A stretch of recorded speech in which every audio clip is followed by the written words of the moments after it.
he's on. I have like a little like sound dampener. Can you see it? Like my mic is in that thing. Yeah, I've pretty much have like the same kind of thing just on the front of mine, but it's got like software to basically cut out excess noise. Oh, cool. This is a funky setup. This is pretty rad. I like this one way more than last week's. All right. It's a learning process. So Charles, I got something to tell you. So what happened? Retro's been bugging me for months, telling me, Theo, you need to like get a better channel points reward. You need to add something like to make people play, like to make you play games and all this stuff. So I'm like thinking about it, saying to myself, well, I don't want a situation where someone's like, all right, play this game, and then it's like, I don't want to play this game anymore. You know, whatever. Or I don't want to spend money on a game I'm not gonna like, whatever. So it's like, you know, I'll think about it. I then decided, well, okay. I have a huge backlog of games I could pull from. So so one of the channel points is have me play a game in my backlog. So I have like 13 Sentinels. I have I forgot the list I have, but it's there. It's all listed there. So someone can use their channel points and type in a game they want me to play. So I'm like, okay, that's fine. I then realize, well, you know what? I have this other thing. Well, I just need to get like the rewards popped out. Okay, so I was like, okay, I have this other reward that these other games I was thinking of doing, and it's obviously Persona 4 Golden and Persona 3 Portable. I was eventually gonna go back to Persona 3 Portable eventually, so I'm like, okay, I'll put that as an option. Originally, they were both 2 separate rewards, so two people could like really put rewards into like, hey, play Persona 3 Portable, start Persona 4 Golden. But I was like, well, I'm playing Persona 5 right now. I don't need like 2 other Persona games at the same time. So I'm like, okay, I'll actually put that as a poll. So Retro, I think it was you, Retro, or someone else, fucking redeemed it. And I was like, okay, I'll do a poll. No, that wasn't me. Oh, someone. Oh yeah, that's right. Because I was bugging you to come in to vote because of that. Okay, so someone else redeems it. I'm like, okay, fine. Persona 3 Portable or Persona 4 Golden. The back of my mind, I'm like, oh, I hope Persona 3 wins. Hoping that wins. It was neck and neck as a tie poll. I'm like, okay, I need to bug fucking Retro to vote because he's been wanting this. So I begged him, bugged him all stream to do that. He comes in. He's still like, when he votes, it was still a tie vote. And then I had the bright idea. Oh, I'm gonna load up Super Smash Brothers and have the AI fight, and whoever wins the AI fight is gonna be the game I play. I saw this. I saw part of this. I didn't see the whole thing, but I saw you getting pissed off because like Banjo or like the Duck Hunt Dog was winning, right? No, the Duck Hunt Dog was losing. The good game was winning. Oh. Banjo was winning. It was bullshit. I sat there. I was like, there has to be some nonsense because originally it was gonna be Joker. It was gonna represent Persona 3 and 4 because he's from Persona. So yeah, that makes sense. Someone in my fucking chat talked me out of that idea. And I was like, well, actually, you should do, like, the dog for Persona 3 and the bear from Persona 4. I'm like, oh, okay. And then I started that. It worked out for a bit in my favor. And then someone else said, wait, there's items. Go back, turn that off, and do, like, no items. I'm like, oh, okay. And the fucking bear one. I'm like, I should have never listened to anyone. It was a losing fight from start to finish. It was bullshit. It just goes to show that the bear is the superior animal and the superior navigator. I like bears, but I mean that was some bullshit. So now I have to play Persona 4 Golden. So that's gonna be coming up. It was gonna be. I said it was gonna be the next stream was gonna be Persona 4 Golden, and I didn't do it. And we're doing this, so I should say it now. I will do Persona 4 Golden the next stream. Not this stream because we're doing Game Club, obviously, but the next stream will be Persona 4 Golden. Okay, I was gonna say we're not doing Persona 4 for Game club because Oh I'm fuck sitting no! at.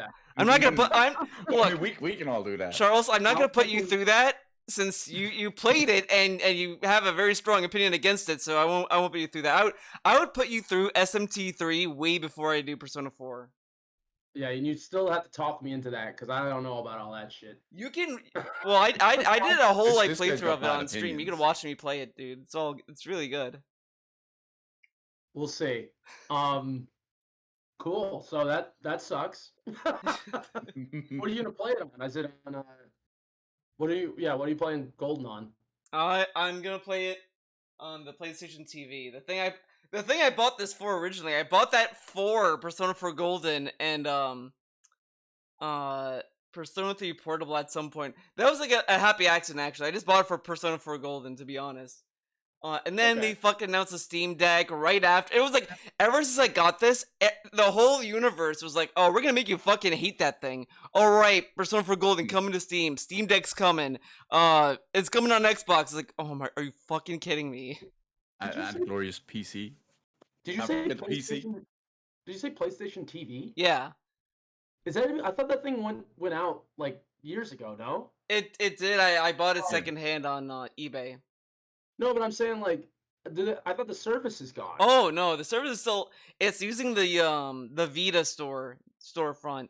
That so Oh. that I think Sony like compromised. Like, okay, we'll keep that live. The only store that's getting shut down is the PlayStation Portable store. So that's getting like screwed over.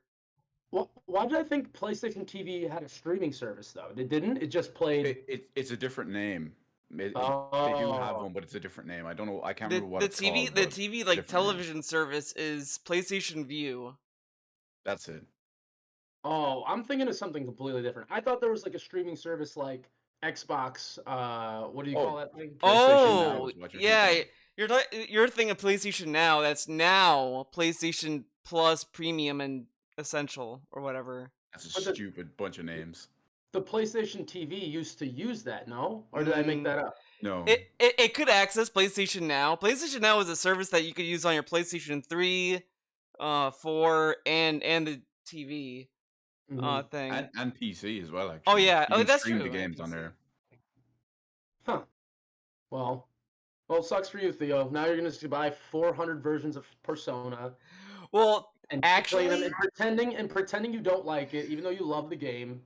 well, technically, I'm not paying for it since it's coming to Game Pass. So like that's just But you're included paying there. for Game Pass.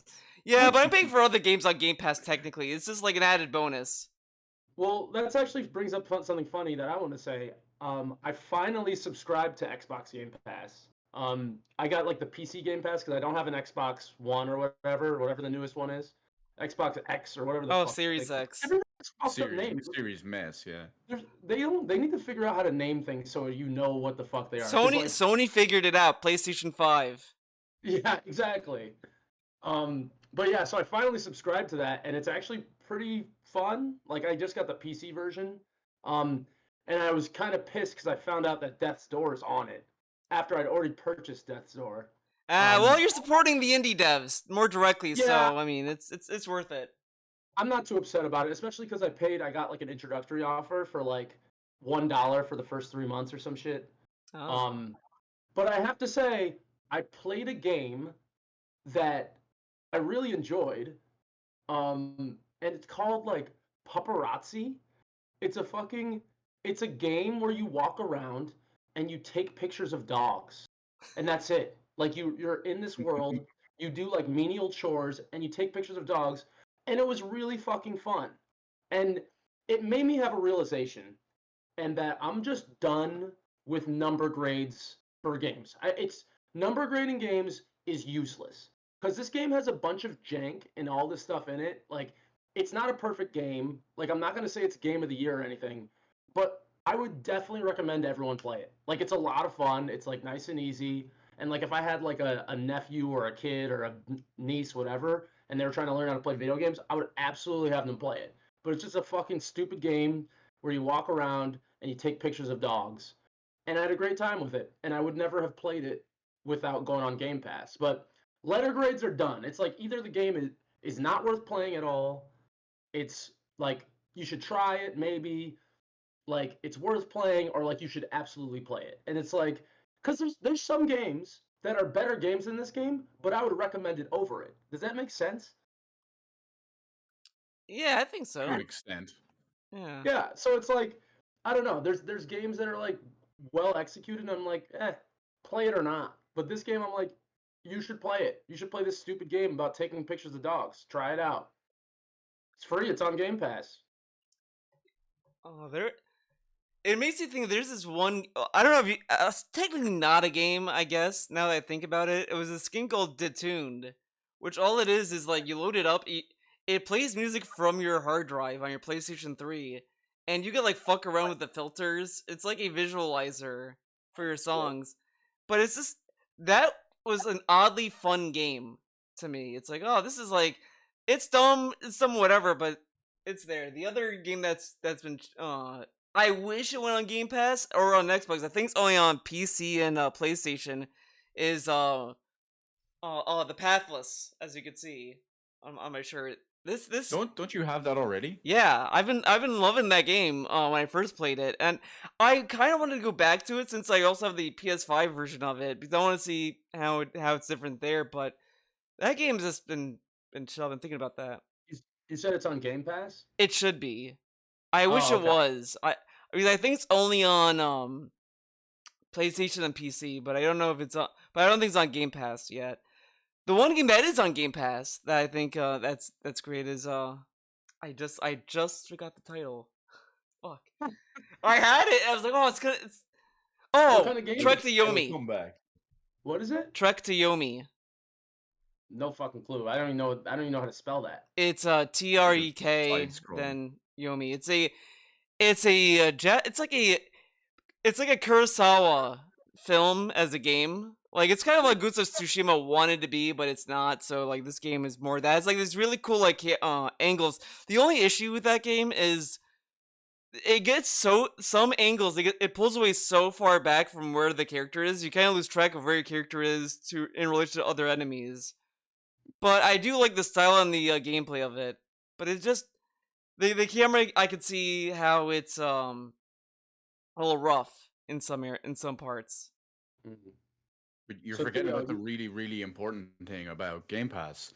Charles, are you going to be keeping Game Pass, or are you just going to keep it for the 3 months? Well, it's actually funny because I think I'll keep it because it's only $10 a month, and the thing is that I actually recently got rid of all of my streaming services because I'm like Netflix went up to like $16, and I was like $10 a month is good, fine for something I barely use, but $16 is way too much money for that. So Charles, you're gonna miss out on Stranger Things. The last give a season is fuck. starting in a week. I don't give a fuck about 17-year-old kids walking around in a fake 80s world. I never really cared for that show, to be honest. It's like it's fine. Like that's another thing. Like Stranger Things, it's very well done, and like I'm not gonna say it's like technically bad. I'm not gonna say it's bad at all. But just I don't care. Like I just Oop. don't. It doesn't interest me at all as a show. Did not mean to do So, that. like, I think the first season is good. It's solid, but it's to the point where my only relationship with that show is like it is gonna end. Like they've said, like, oh, it's gonna be 5 seasons and that's it. I'm like, okay, fine. If it's planning on ending, I'll stick. I might as well just watch it all the way through. Like, there's no point to stopping now. But I do hate how it's like the 80s, but it's like it feels like a commercial for the 80s and not like an actual 80s world. So I know and when you said that, I was like, yeah, exactly. That's like how I feel. Exactly. Like the first season is like, it feels like, okay, we have to tape, like, we're just making a show. Like it felt honest, and then after that, it's like, oh, guys, 80s. Oh, look at this. Oh man, look at the mall. Remember this? It's like, okay, like I get it. Yeah, so it just doesn't interest me. I'm not gonna say like I'm not gonna say anyone's wrong for liking the show, but I'm just not interested. And like, there's very few things on Netflix that I care to see. So it's like, there's actually a few things I do want to see. So my thing is now I'm just gonna resubscribe when I want to watch something, and then just unsubscribe until I want it again. Cause like, I just don't watch that much TV, and like I think I'll probably play more games on Game Pass than I'll watch TV. So like, it's probably the best streaming service for me to have because like even some of the games on there I've been trying to play for a while. And it's actually funny because I'm like, thank God I didn't buy this game. Like, they have like Dragon Quest 11 or something on there, Oh, and Good it game. fucking I really bothered. I fell for the fucking marketing scheme on that game. So like I knew it was on Game Pass, but all these reports started coming out. Oh, Dragon Quest is gonna leave Game Pass. It's gonna leave it in December. You better figure out what you want to do with it. It's like, oh, okay. So it was on sale at Best Buy. So I was like, okay, let's get it on sale, buy it now, whatever. And it's still on Game Pass. I'm like, thanks. But it has the other Final Fantasy games, so I'm great on that. Went back to 10. I need to get back to that game actually. Now that I think about it, I started, then I was like, oh, okay. You're both missing the very, very, very, very, very. I was gonna important get Game Pass. to that retro. But before I get to that, I just want to say one thing about one streaming service. You should check out HBO Max. It's like $10 a month, I think. So that's like the only streaming service I think is actually worth it. I've been very happy with HBO Max. I agree. Just using HBO it. Max So rules. I think that's the one that I've been loving. All right, but Charles, October. Persona 5 There it Royals is. coming out, and that's on Game Pass, and that's like the best one. Like, look, And it's Persona for 4 is PC. trash. 5 is like actually better. Well, Like, I'll play it. I'll play it if it's on Game Pass. I'll play It it. is. It's It Game is. Pass, yeah, and it comes with all 45 pieces of DLC included on the PC version with Game Pass. It's on it right now. no, it will October. be on launch day, October 21st. Sure, fine. Yeah. So that's the most important thing. But like, Please look forward to it. I have a feeling I'm not gonna like Persona 5 either. Like, Well, I have a feeling you're wrong. you know, Charles, I think you're gonna feel probably. I feel like I have a better opinion of it than 4, but I don't think you're gonna like love it because on one hand it's like I think the gameplay is much more streamlined. The only thing is like if you're looking for like challenge, or at least like a satisfyingly difficult RPG, like this game just makes it way more easier. The only thing that gets really rough, I'm playing this on Merciless, and yeah. the one thing I've been discovering with that game that's annoying to deal with is you can't negotiate with demons because you can just kill them easily on Merciless. Merciless, like it triples the weakness and critical damage. So it's like, okay, that's like a solid trade, but it's like, okay, I want that demon. Oh, you killed it with its weakness. Oh, cool. So But like, that's what Persona 4 is like. yeah, Like, that's true. I don't think I'm gonna like it again. If Yeah. it's like the same kind of battle system, I'm not gonna care for it. And They I'm sick of they all do the long provide. anime shit.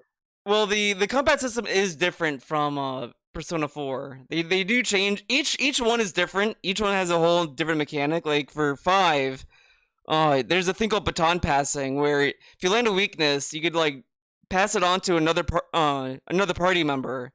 And if they have the same like, oh, I can land another weakness, they will double the damage and just chain it from there.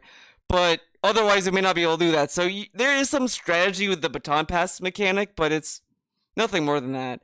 I still think Persona 3 is the best, though. So Tell Did me you one play thing. Golden or Vanilla? in the I know Theo played Vanilla. Oh, but, he played what did Golden you because play he- for Persona 4. I played Persona 4 Golden. I hated every second I was playing that game. I hated everything about that game. Also, and I don't know. Tell me one thing about Persona 5. Does Persona 5 have an annoying announcer for every turn in your game? Yeah, it Well, I does. leave that one to That's what Theo. the face says it does. I leave that one to Theo. Yeah, It- I'm fucking I mean, annoyed. it depends. Okay, it depends on your definition of annoying because like There you They're go. annoying. Automatically annoying. I don't want to hear it. Fucking when I played Dragon Quest, I was like, it was the same thing. I was like, I like, cause like, you stop thinking about it. And you're like, maybe I was too hard on Persona 4. And then in Dragon Quest, the fucking girl that's with you in the beginning of the game is like, oh, you should fight. And I was like, oh my god, this is exactly like fucking Teddy in Persona. And I wanted to. I mean, fucking kill myself. I didn't think it was annoying in 5 because I like the characters a little bit more. However, I will just say like, I mean, I can understand why that would be annoying to some people, or like you might be annoyed with it, which is fine. But it was like adjacent to this. There's a game, Persona 5 Strikers, which is a Mosu game, which is like Dynasty Warriors that plays like that. Yeah. They made the announcer way more annoying. Like it's worse because the character the character that's the navigator is like a gamer girl, and in Persona 5 Vanilla and Royal, it's like normal. It's like okay, like whatever. It's like whatever. It is what it is. In Strikers, it's the same fucking gamer lingo. I'm like, enough. I'm like losing my mind hearing, oh, yeah, I'll be at Epic Loots. Well, we're gonna do some hackers on the Epic Loots. It's like, oh my god, fucking shut up. Like it's just it's way worse in Strikers because I think they didn't record a lot of audio for that, so they just kept recycling the same track over and over. It's like, just have me turn it off at this point. Why did games get so fucking annoying with like just stop overusing the voice clips? It's like not necessary. It's so unnecessary. I don't understand it. They paid the actor to be there, so they might as well get their money's worth. It's like I don't need a remind. Like I just let me play the game. I don't need you yelling in my ear. See, that's why I think Indivisible might be more up your speed. There's no announcer in that game at all. The most you'll get is like the main character saying, let's kill him or some shit. Like, this one word, and that's it. And they never say anything again. They might say, like, ouch if they get hit or whatever, but, you know, it makes sense. I don't know, dude. I can't take it. It's like, I don't understand who this is for. Like, did someone like, yes, this is the perfect amount of bantering that's happening, even though they're saying the same thing over and over. It's like, stop. I get it. Stop. It's looking cool, Joker. There's an achievement in Persona 4 Golden to hear over 250 different in-game voice lines like that in battle. See, that's why there's just not many of them that don't want to be reused. That's why Hades is like the best game. There's like they posted a whole chart of dialogue that they recorded for the game. It's like, yeah, this is all of the dialogue that you can see in the game, and it's like a huge list that's like insanely big. So like you'll never hear the same shit over and over when you talk to the gods and goddesses. But they put effort because Hades is a good game. Check it out. It's on Game Pass. They didn't put effort in. It just why? I know. You're not saying that, but I'm saying the other people who might be thinking that. No, I know, but it's like it's just like it's who is this for? It's just so useless and it's just annoying. Like I don't know. I think it's so that it can illustrate like more chemistry among the party members, which it's like I get it, but it's like it's not. I don't think people would miss it if that didn't happen. You know, like that's why I think like that kind of stuff should have a toggle. Like you should be able to turn it off if you want. And even worse, it's like it'll tell you things about like this person's health is low, which also makes the game easier because it's like let me fucking forget that I have a status element on and then fuck up. Like let me fuck up instead of being like, no, your health is low. You should heal. Like, okay, Charles, definitely. I think you would love SMT3. There's no announcers. There's none of that at all. And you could get an ailment and you may not even know it. And the ailment carries over to every other fight. So, like, it's great. There's so many moments in my playthrough where, like, I get muted in the, like, an enemy, like, silences me. I'm like, oh, fuck. I don't have a disc mute or whatever. So I go to, and there's another random encounter. It's like, I can't do shit. I can't do anything right now. So there's that. It's great. CSMT3 is a masterpiece. It's a great game. I don't believe that. It's like Persona 3 without the heart. But it's given your inexperience with RPGs, Theo, I cannot say that you're right. But it's the hardest RPG to play, though. Everyone's telling me, Theo, SMT3 is the hardest game. You're gonna rage quit it, because when you fight the Matador, it's gonna, like, fucking skill check you, and if you don't figure it out, you're fucking out of there. Because they can infinitely spawn enemies. But even by the end, it's like, I want to go back and play this game on hard. And then very hard after that. It's like, I do think it's a better RPG than I think you'll get more out of SMT3 than you did with Persona 4. I feel like what you went into Persona 4 Golden that you wanted to get is going to be in SMT3, where it's actually going to be a game that's fun to play, that's actually more rewarding, because the push turn system is amazing. After that, it's like I love thinking about like, okay, what can I use a half turn on? How do I gain a turn? How can I like fuck up the enemy? It just becomes more like there's a lot more strategy involved that I loved more as I played it, because it's like this is actually tricking me to think about more than just, oh, that's his weakness, use that. It's like more like, should I use the weakness now or wait for it later? There's one boss fight that I couldn't figure out, and I still don't understand the boss fight, but it's great. It's like the white trumpeter that you fight eventually. It's great. I mean, I'll give it a try. Yeah, I recommend It it. is a really good game. Wait, how do you find it? Where is it on? It's on Steam. Yeah, modern platforms. Oh, it's on Steam right now? Yeah. Yeah, it's on Steam. Okay, you know what's a great thing? Okay, so I got my first Steam refund. Wait a second. I have to ask something first. I have to ask about a take you had, Theo, that I was very confused about. You claimed, and I've been waiting for this to ask it, even though I've been wanting to ask it since you said it. You said that you played the new Teenage Mutant Ninja Turtles game, and you said it was your favorite beat 'em up. And do you stand by that? I feel I'm gonna be scared of where this is gonna go, but I'll bite. Yes, I still think it's maybe not my all-time favorite, but it's definitely up there as one of my favorites.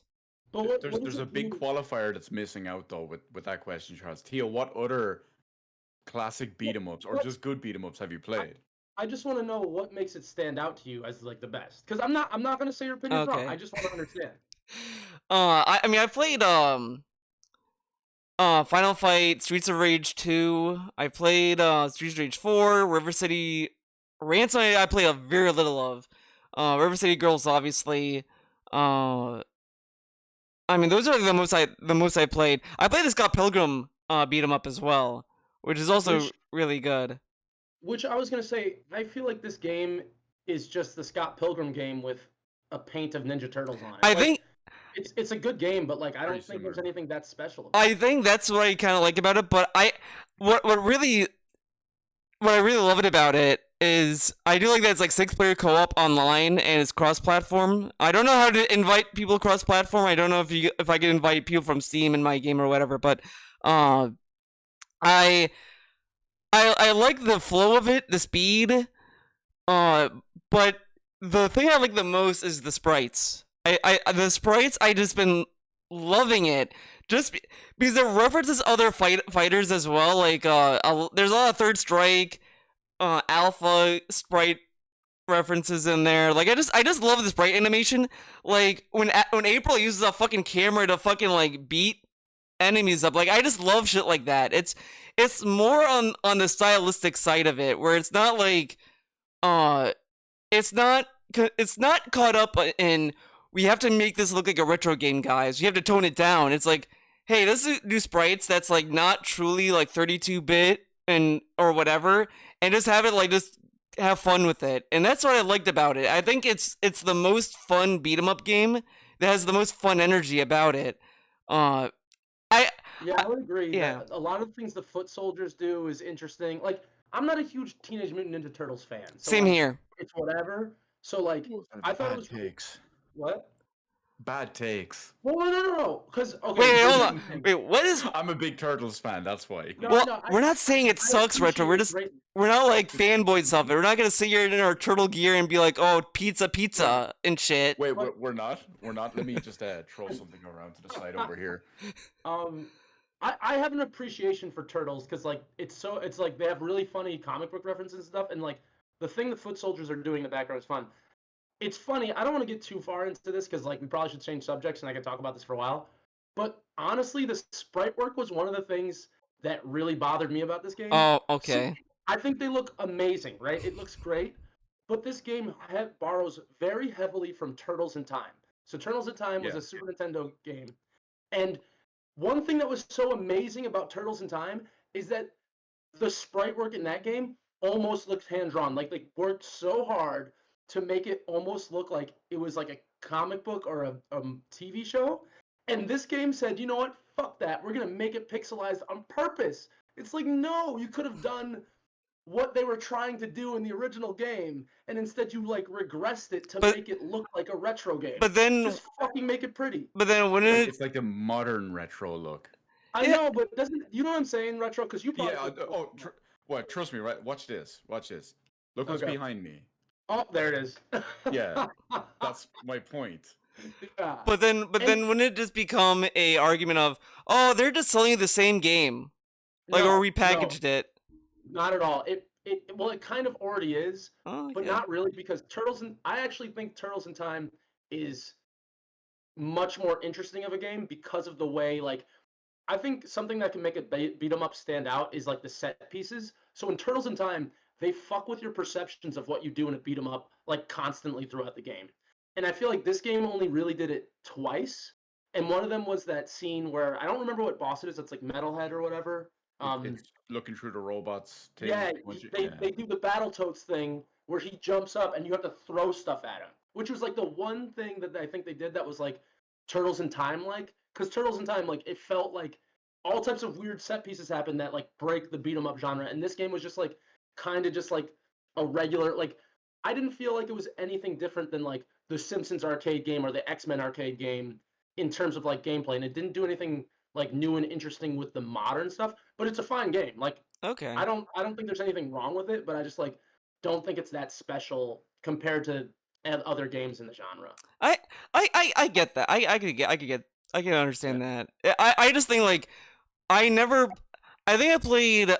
I did they remake Turtles in Time on the PlayStation 3 era? Yeah.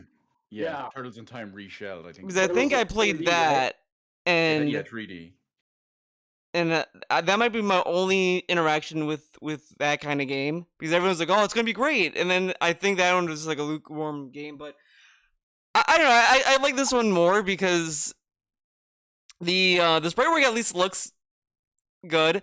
Oh, it looks amazing. It looks Yeah, amazing. I do But know I'm what you just I know what you're saying because I feel the same way about some games as well. Like, that's kind of how I felt playing River City Girls 1. I was like, oh, I kind of wish it was like more hand drawn than just like the pixel art that they went with.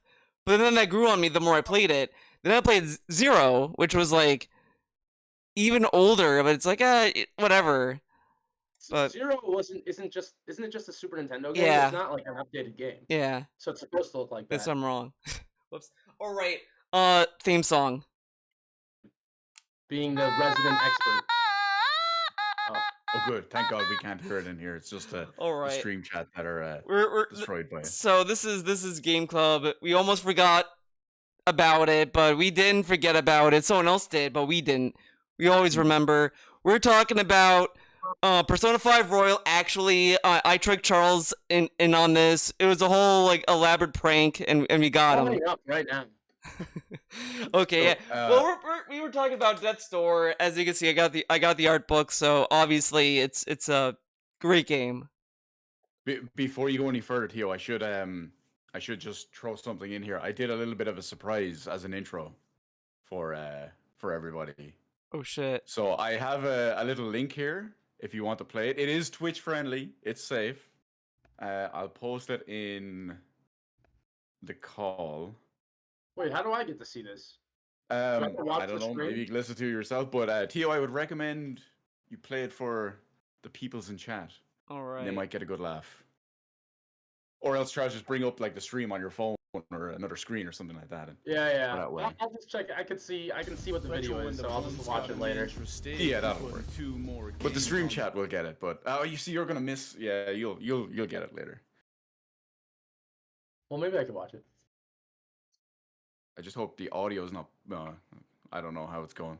Oh shit. Because I have it muted on the other monitor, so I don't see what I don't hear it as the stream hears it. Different computers for the win.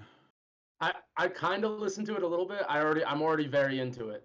I have to like set it up because it looked funny in the other menu, so I have to like do a different menu. While Theo's doing that retro, quick, what's your opinion on the Turtles game? As a Turtles fan. As in Shredder's Revenge. Yeah. It's good. Okay, guys, shut up! I got it. I figured it out. Retro Wow. has got him interested. I'm gonna I'm play this on the other one now so I can hear it. If it ever loads. And I'ma make y'all call me senpai. Y'all are probably in Muted. the Twitch chat watching Here we go. hentai. Y'all are not even hot at all. You are too busy washing Kojima's balls. So I'ma teach you on the sap boys. Y'all are getting schooled by Retro and the Bun Boys. Retro and the Bun Boys. Nice. Hey, I didn't right even- here, yo. all I know is Retro's a rapper. Hey, it happens. I like it. it. Just it's out of my control. You got any albums out or what? Just check out my mixtape, fam. My mixtape, fam. It's fire, as they say. Do you really have a mixtape? I'll listen to it. No, God no. Maybe one day. We're gonna have like a Big Bun have a Game big Club collection of all these. soundtrack, and it's gonna be all Retro's music. I'll take it. Yeah, I got one before. I posted it in the Discord of during Shadow of the Colossus. It was basically a Storm That Aqua diss track. See, everyone loves it. Speak of the Retro, devil, you have there a he is. future. You have a future in music. I think if this doesn't pan out, you got like a music job You have going. at least 2 fans. That's more than most people can say. Yeah, It's what I do. I mean, I but can't yeah, even it's- do that. As far as I don't know, yo, you got Shredder goes, it's not as good as like Turtles in Time and some of the old stuff, but it just feels like a decent homage and a slightly modern update to it. It's fun enough. I enjoyed it. I completed it. Yeah, not much to say about it really. I didn't finish my story either though. I finished it. I beat the story mode. I got the achievement. So I got the achievement for like finding all the like errands or whatever, like all the collectibles that like the people on the map were looking for. And then I tried to get like an online game and it wouldn't work. I couldn't figure it out. And then Theo didn't want to play with me.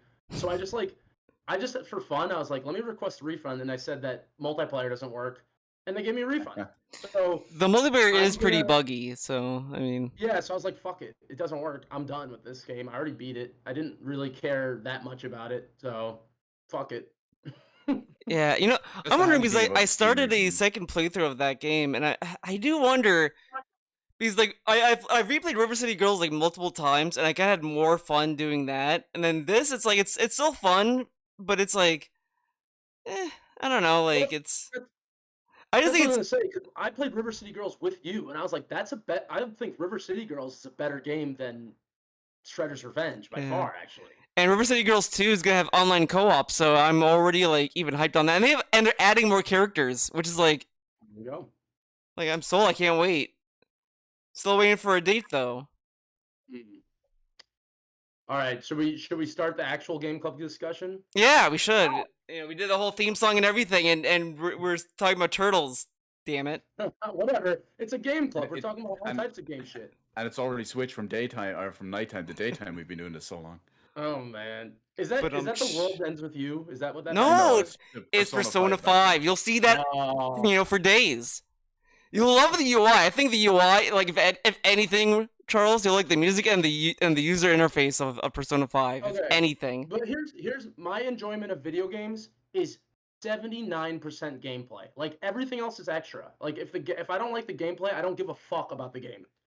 Oh, that we're gonna get sidetracked because you saying that I watched that Zero Punctuation video, where he talks about where like he's talking about like how like the game like he loves taking a break from like the dating sim shit and it's like I know I understand your confusion, but I kind of understand what he's saying though because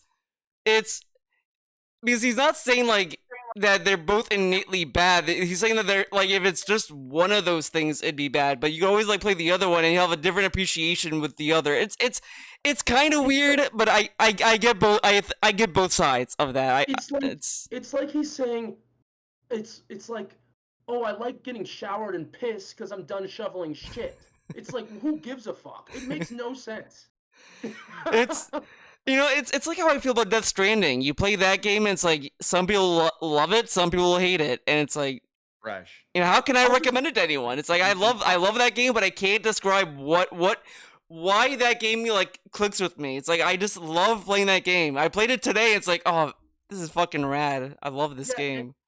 But this goes back to what I was saying about number ratings are useless. Like if you like the game, you like the game, right? Yeah. It's like number ratings are useless for anything that's subjective. Like it doesn't make it. You cannot because that implies there's like a correct answer. And if it's like there isn't, it's like you either enjoy it for some reason or you don't enjoy it. You know? I go between that. Like I sometimes just look at numbers more of just like you're reviewing your experience with the product. Like you're not saying like the product is good or bad. It's just more of like hey, I like this thing a lot, so it's gonna be like might be like a 5 out of 5, or it might be a 10 out of Okay. 10. But based on your explanation, do you think people really think that when they see a number grade and they see something? Well, I don't give a shit what other people think, to be honest, when it comes to that. Like, because I understand, like, yeah, people are gonna look at a review number and be like, oh, well, I'm not gonna play that game, which I get. But to me, it's like if you watch someone like do a review, like me, or watch my game club videos, I do give a number score at the end, but that's at the very end, so you have to like skim through like an hour-long video to get to that, and it's like if you're gonna sit through that whole video, you'll understand why it's like a number score. If you go straight to there, it's like, okay, it is what it is. You'll either get it or you won't. Don't you think it makes as much sense just to be like, okay, I don't recommend this game at all. Like, you should give it a try, or you should definitely try it, or like you really should try it. I do say that, like, in all my videos. I say even before I give the number score. It's like, yeah, I recommend this. Like, Tales of Arise is a game that's like, I didn't love it, but I would recommend people to check it out because it's at least a fun game. But it's like the number score of it, I feel, is fair because it accurately represents like that reaction. Because if someone sees like a 7 out of 10, it's like, yeah, that. You know, I feel the same way. Like, I would recommend a 7 out of 10, but it's like, if you don't buy it day one, or if you don't buy it at all, like, I don't think you'll miss anything if you don't buy. Like, if you base on, hey, I'm not buying Tales of Arise because it's 7 out of 10, you know, I don't think you're gonna miss anything with that. But if it's like, hey, give it a 9 out of 10, and you don't buy it, like, I don't know. We're gonna spin our wheels on this, but like, I think there's a difference between a 7 out of 10 that I do recommend, or a 7 out of 10 that I'm like, you could play it or not. I think there's a big difference, and I think the number rating does nothing for the game. And notoriously, one of my favorite games ever got a 3 out of 10 from IGN, or something like that. Oh, it was God Hand? Yeah. Oh, God Hand. Yeah. It's all context, really. That's why. It's weird. Like, a lot of reviewers. It's also interesting when you go to like reviews during like 2010 and around that era. A lot of reviews had it out for Japanese games. Every Japanese game that was released is like, oh, this game is like not really accessible for the Western audience. This game is trash, whatever. Like, they would be more harsh that it's like it has a Japanese like style to it. It's like, it's really weird. It was a really weird era of reviews.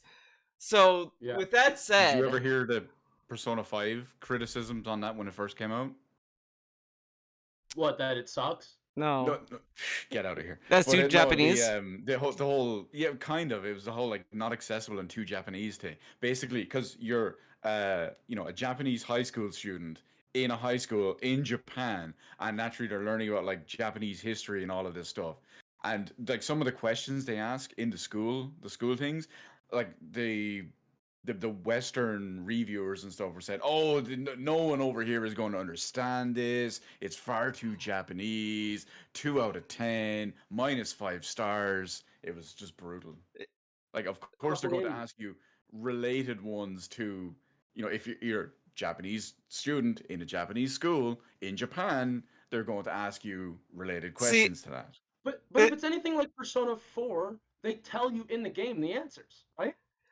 It's basically the same way. So then, but they're a bit more insane. Like, some of them will be ancient Japanese history, or I don't think a lot of the answers in Persona 5's school segments are in the dialogue, because the game gives you a network button so you can pretty much cheat I forgot and look at the answer. So it's like the whole point of that is also like thrown out the window. You could just like look at the correct answer if you really want it. But you guys are making me not want to try this game more and more. Stop talking about it. It's on Game Pass, so why not? What's the risk? You can play like an hour and then be like, all right, there it is. But you can play it for an hour and be like, yay, the cutscene at the start is finally over. I can play the game. That's what the fuck I'm saying. That's what the fuck I'm talking about. Fuck that. That's why is SMT3, does it have an hour-long cutscene at the beginning? No. It's like 5 minutes. Because I'm going to play 2 hours of it, and if I need a refund, I'm going to get it. So it better be fun in the first 2 hours, otherwise fuck that game. Charles, it gives you it drops you in within like 5 minutes.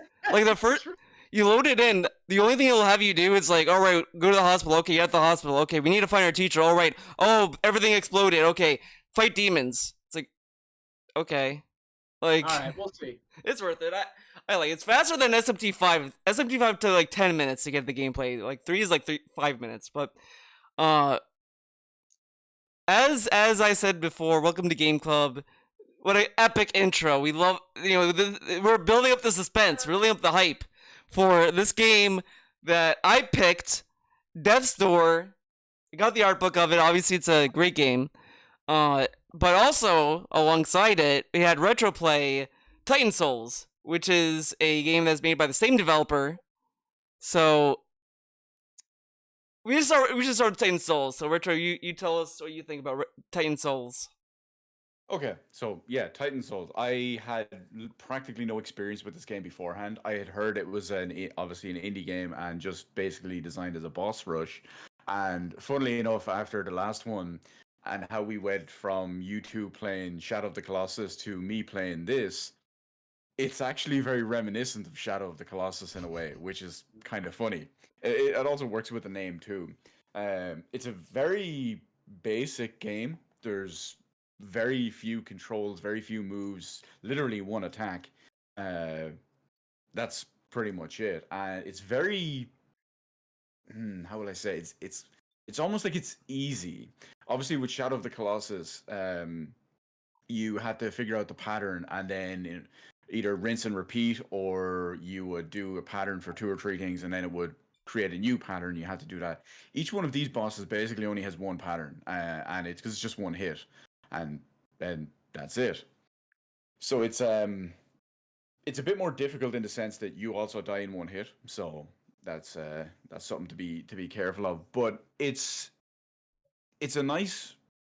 Each boss has individual gimmicks, and learning that gimmick and whatnot. Some of them are very easy. You just pick up like that. It's not even really a gimmick. It's just completely obvious in your face. Like, hey, shoot the giant eye.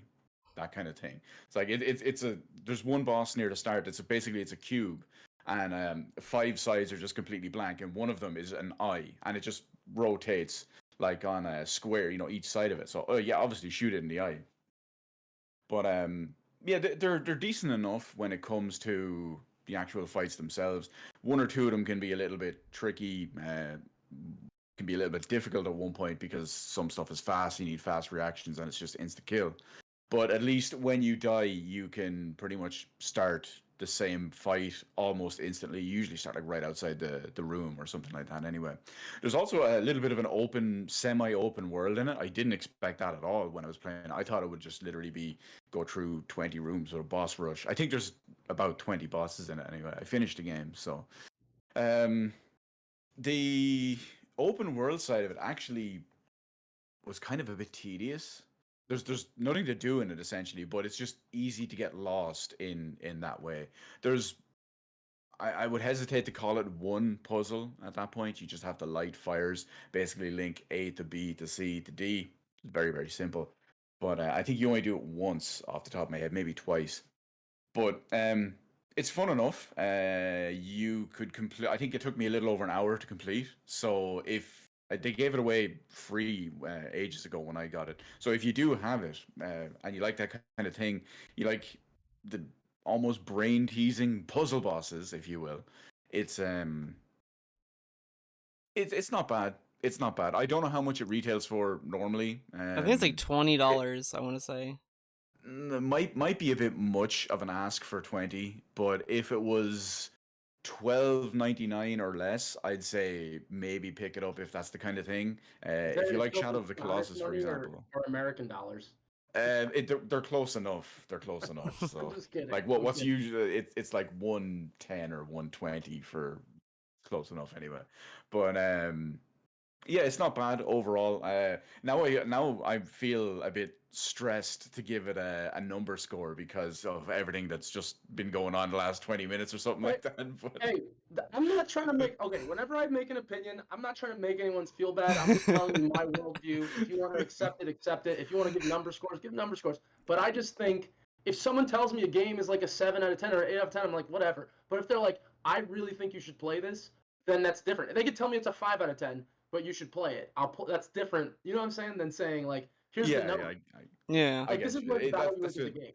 it needs context and it needs like relation to why it's getting the 7 out of 10 and the other games that those people like and all. But as far as it goes, like it's a perfectly serviceable game, and it'll easily kill between 1 and 2 hours for you. So if you like a little bit of a brain teaser, actiony challenge part, yeah, you could give it a try in that way. But if you're looking for something more, if you're looking for like a proper RPG or open world or exploration or anything like that, give it a miss. But yeah, that's pretty much it. For there's very very little to talk about in Titan Souls. Like I said, you've one attack, you have two other moves, which is a roll and a dash, and that's it. So I And think it'd every be boss. very interesting to see you play Death's Door then after playing Titan Souls, because it, what you just said, just kind of seems, it kind of leads into Death's Door all too well, actually. Well, yeah, well, I actually played Titan Souls. I don't really remember. I played it years ago, and I only have like 30 or 40 minutes of it played in my Steam, which maybe I suck at this game because you said it took an hour. I have like 40 minutes, and I've only beaten 4 bosses. Well, In my it depends. It depends on how many times you died, obviously. Because realistically, there's only I think it's 20 bosses, and one or two of them I killed in seconds. Because like I just walked in and like that one I was talking about with the cube. Basically, the eye is on the top of it, and then it instantly turns towards you, and if you shoot it straight away, it's over. Oh. Now, so super interesting that you think there's. So I actually thought there was a really interesting mechanic in this game, though. Isn't it like you throw the arrow and then you can pull it back to you? Yeah, so basically you can't like mindlessly shoot like a regular isometric game or anything like that. You only have one arrow, but it's completely retrievable. So you shoot it out and then you press the button and it pulls it back towards you. That's actually a mechanic that comes in for one of the Right. maybe two of the boss fights, Could you have but definitely one of them. Yeah, you have to basically hit the boss in the back using that. yeah, But that's that's really it. There's between regular shot, pullback, roll, and dash. That's all there is to it. yeah. Do you have to go I in actually any thought the order game with the was- boss fights? Because I think the first one I fought was like this. It was like a floating hands and shit, but or is it like a guided? You do it's open to an extent. Like you'll walk in at the very start of the game, for example, you walk into a little area and you've got it's either 3 or 4 doors you can go into. You have to kill all of those in whatever order you want, Okay. and then it gives you access to the first main boss or whatever it is. That'll open up the next area you go into. That's when it starts going a little bit mini open world. I don't know if you can do those things in different orders. Probably can based on the location of it, and but it's just because they're in different areas and different paths and all as well. I'm not sure if I went one way and if I had gone the other way first, it would have been closed off. But the only reason it was open was because I'd already killed the other thing. But I'm assuming you could probably do them. I'd assume in each area you can do like the 3 or 4. I was going to call them colossi for a second. Titans in whatever order you want in that specific area. Would be my guess. It's definitely that way in the first one because I've done that, but in the other ones, I'm not 100% sure. All right, So what do so you think? Oh, no. We're gonna ask. I was gonna ask if you recommend it or not. Storm says it's $2 on Steam right now, which it's definitely worth it for that price. Also. Well, yeah, I mean, if it's $2 or €2 or whatever it is, and that's the kind of thing that you're into. I mean, if it sounds a little bit puzzly and a little bit actiony, yeah, sure, that's fine. Honestly, if you but, see a you game know, for $2, it's like, why not buy it? Like, well, they gave it away free at some point, so that's how I Yeah. got it. So, but still, like $2, like, it's like, oh, why not? Like, I saw a game that's like that I didn't know much about. I was like, oh, it's $2, okay, let's get that. It's not like, yeah, it's oh not like man, you're losing anything. Yeah, yeah. And if it only takes 2 hours, you can just beat it and get a refund. true. Unless you buy it on Well, PlayStation unless or you're really bad Xbox. at it. Wait, what'd you say, Theo? Unless you buy it on like consoles, then you can't get refunds. Right. But as far as recommendation goes, yeah, you know, it's if you want that kind of thing, sure. If you like Shadow of the Colossus, maybe check it out. If you want a little bit of a brain teaser with trying to discover boss gimmicks and mechanics and strategies, maybe it's for you. But don't go in expecting the most deep expansive thing in the world, or the most action-packed game there is. So he was doing that. We were playing. Charles and I were doing Death's Door. Now I picked this game. Sure, I said this in the chat last week. This might have been a self-indulgent pick of me, and I might have been a little bit selfish about it. But it's like I played it again, and I've been loving it more playing it the second time, because like my only bummer after you beat Death's Door, there's really no reason to go back to the same file unless you really want to do all the secrets and get the secret ending, which it's debatable if it's worth it. Whatever. So it's like, okay, I've been wanting to go back to just to fight the bosses again and just try different things. The combat is so much fun. I love the rolls you could do, the hack and slash and the bow and arrow you could also use as well. I love more how the game, like the avarice, when you get like a new ability, that is one of my favorite parts, and it plays with the expectation. That kind of is, I feel it's a joke to Zelda, where you have this big chest, and this big like cinematic opening a chest, and then it's like, well, no, actually, you're not gonna get the item now. You have to like fight all these waves of enemies, then you'll get it. It's like, oh, that's like a nice mix up to it. But what really got me into the game when this was first announced was just the art style. I love the art style. Love that you're just a little crow just hacking away at all these enemies. So like, okay, this seems fun, and I just never been disappointed since I played it, and I think it's worth checking out. I do think though, playing it the second time, I was a little bummed there's no difficulty option, which is the only thing that's like. But so I made it to the second dungeon, which is like the frog area, and when I first played it, I thought you could go out of order, but you can't. You have to go in the like a directed order. Funny. I discovered that too. That I thought you could kind of just adventure it wherever you want. But it turned like I found I got to the frog place too. I think I'm close to the boss part. Because I'm like walking around this dungeon. But before I went there, because I didn't know where to go. Like I beat the grandma, and like I got back to the main. I guess it is the main world. I don't know. Like the main hub world. Yeah, and I just found like I had the fireball, so I like found this dungeon you can go into. I was fighting a bunch of spider eggs and shit, but then I got to a point where I couldn't do anything, and it was very clear there was an ability I didn't have yet, like with the crosses or whatever. Yeah, like there's something I can do with that. I have no idea what it is, so I had to leave and talk to that asshole crow from the beginning. And fucking go. Like, can you believe? Okay, part of the story of this game, I don't think it's a spoiler really, because it happens pretty soon at the beginning. None. Don't worry about it. This asshole is like, I guess you're just like a contracted, like you're supposed to like kill people, like you're supposed to reap souls or whatever. Yeah. And you go to get one, and this asshole old crow is like, I'm gonna steal your soul contract, and then he's like, now you're stuck here with me until we solve this. And it's like, there's no appreciation for how much of a dick this guy is. It's just kind of like, okay, I guess I'm here now. Like, your character's just like, whatever. And he's such a dick. I want to kill him right there. Oh my god. So, I will say, like, I don't... Whatever. The difficulty... I was going to say with the difficulty, there is, like...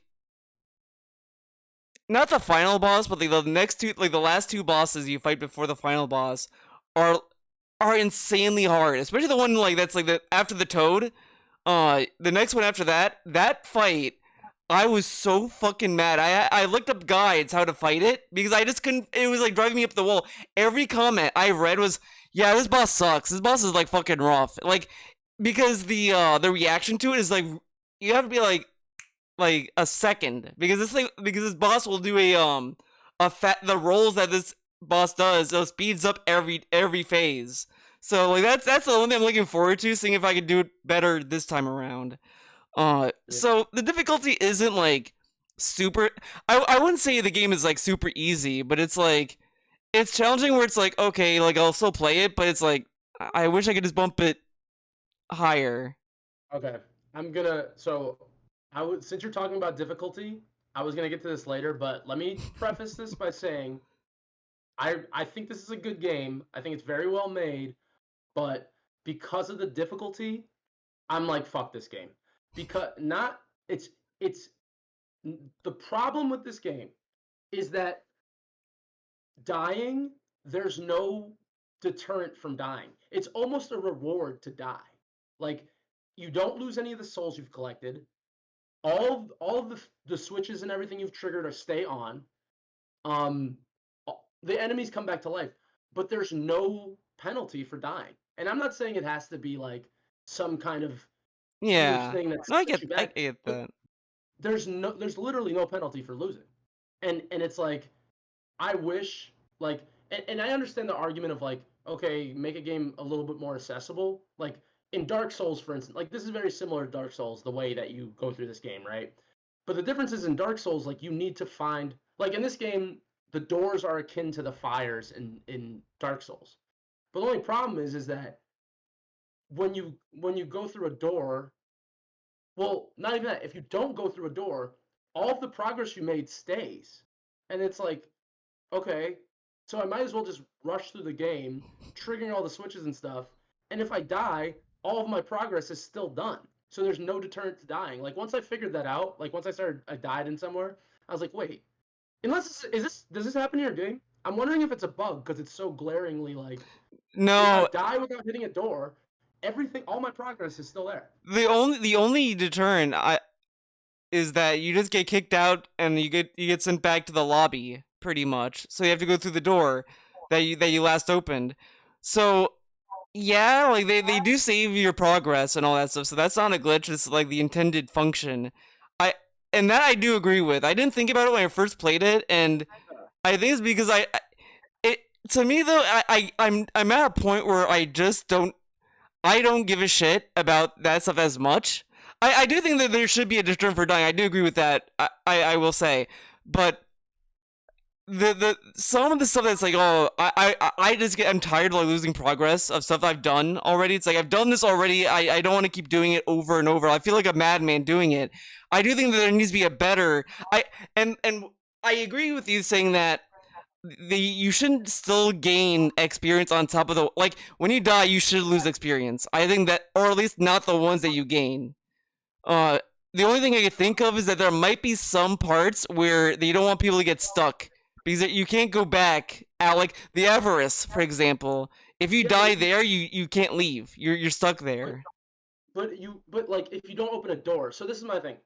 I actually have the opposite view. Like I'd rather you keep the experience in the souls, but you lose all of the progress you made if you didn't find a door, right? No, okay, I agree with that then. You know what I'm saying? Like it's like there's no reason for me to fear dying because I don't lose any progress. You literally get everything that you've done, and it's just like, okay, now you start over with a fresh life bar. It's like there's no like, you can win this game and completely suck at it as long as you can beat the bosses.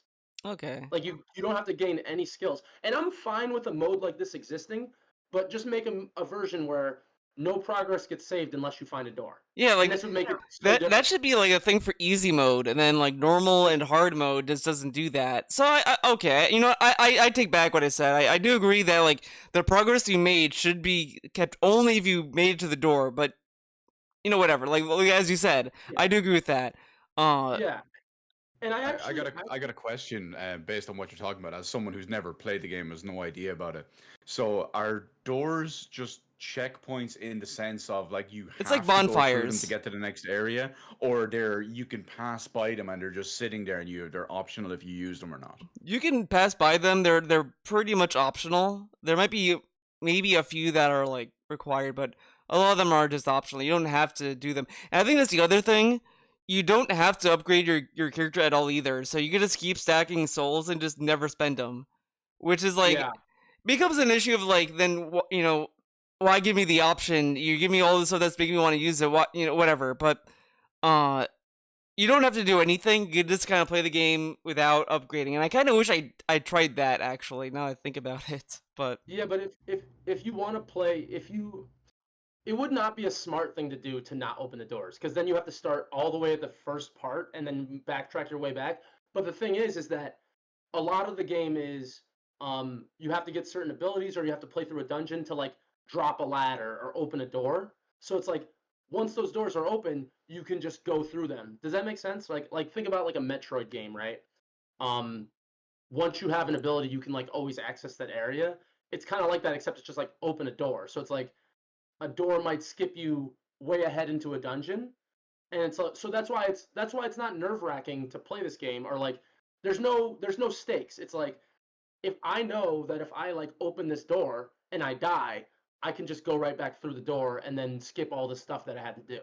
So it's like I don't feel like you should have a feel like in the beginning I was like, thank God I found a door because I was about to die. But then once I found out it's like, oh, it doesn't matter if you die, then I'm like, okay, I don't there's no stakes, so I don't care if I lose or not. Because I've already done all this stuff, I have this progress. I think to me, when I was playing it, I got mesmerized in the combat and just the gameplay itself. So that stuff like didn't stick out to me. I think that, and you know, you're saying all this stuff about like how it's, and I couldn't put my finger on it when I was playing it like these 2 times, but it does seem like it's that they approach it more on a exploration kind of like adventure game instead of it like, oh, let's make it like a grueling thing. So I think maybe going from Titan Souls and expecting the same game is like, you might not, and this is like something that's interesting though, like how much of that is like intentional. Like you may not be like doing it thinking, oh, it's gonna be like Titan Souls, but it might be something that inside, like, yeah, I don't know, but it's interesting how different these 2 games are. I want to have a heart attack when I'm about to lose. I want to be like, fuck, I'm gonna fucking lose. Because like I think back to like playing like Final Fantasy games when I was a kid and being like, I need to find a save point, and being like, my friends being like, yo, let's go like play fucking football or something, and I'd be like, no, I need to find a save point because I don't want to lose this progress. And it's like that to me is a lot of the enjoyment of like getting past that and like getting the relief of like I found a save point, I'm safe now. And this game completely stomps on it by not destroying your progress. Oh my god, it's hilarious. It's hilarious you saying this because this is how I felt playing SMT3, actually. Okay. Because like that game gives you like long stretches of like, okay, you need to go through here. Like there's this times I'm like, I need to find a healing fountain. Where's the healing fountain? I'm like dying. Oh fuck, where is it? And that part is nerve-wracking, and it's trying to find like a save room. It's great, but going back to Death's Door, I also started to like the I mean, I always loved the soundtrack. The soundtrack is just a killer soundtrack. It's everything. The Avarice theme when you're doing that is just fantastic. But I love the art design with this game. Oh yeah, it's beautiful. Like I do love like how they handle like boss bars, where it's like it's not a physical meter you're seeing. It's more like you're looking at how cracked they get, and I think like that's kind of what made me want it to be harder, because there's only a few bosses that I was feeling this with. Like the third last boss or so, like it's like it's right after the toad, after the frog, after you do that fight after that, I felt this way where it's like I'm like whacking at it. I'm like, oh my god, it's pink. When's the last hit? Like that started getting like nerve-wracking to me, where it's like I just need to hit it one more time. I feel just one more time, and that happens to a few bosses after that, where it's like, okay, this is actually kind of challenging. Yeah. So I love that part of it. That's not just the bosses. All the enemies are like yeah. That. It's like oh yeah, for sure. It shows their damage based on like you can see like the pink or whatever coming through, and that's when you know you're about to win. Yeah, I think that's great. I think the combat is great.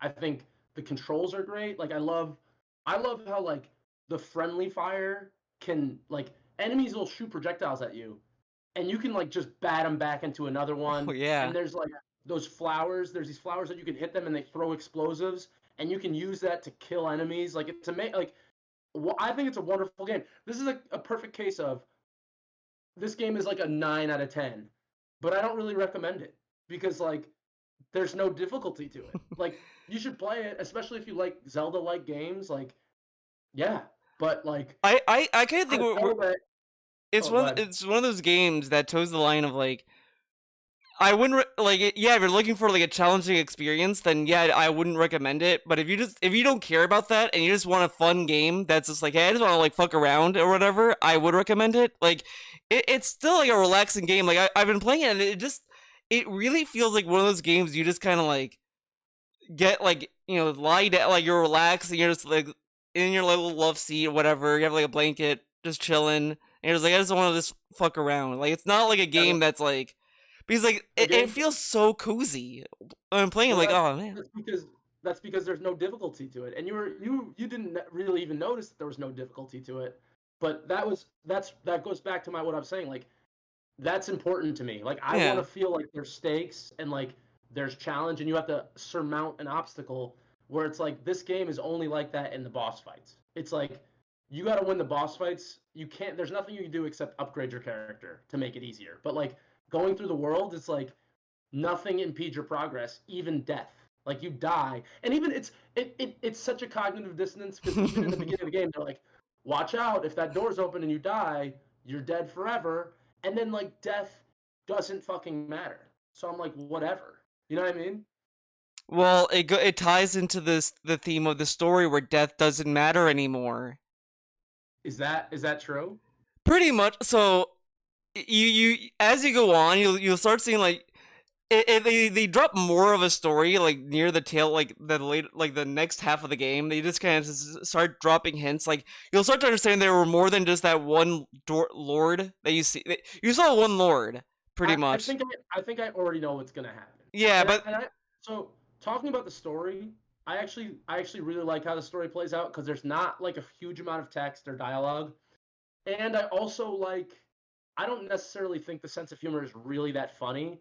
But I really like how they play everything straight. Like everything is taken seriously. Like there's a guy that just has a fucking headstone as a face. Oh, Pothead? Like, oh no, you're talking about the gravestone guy. The first guy.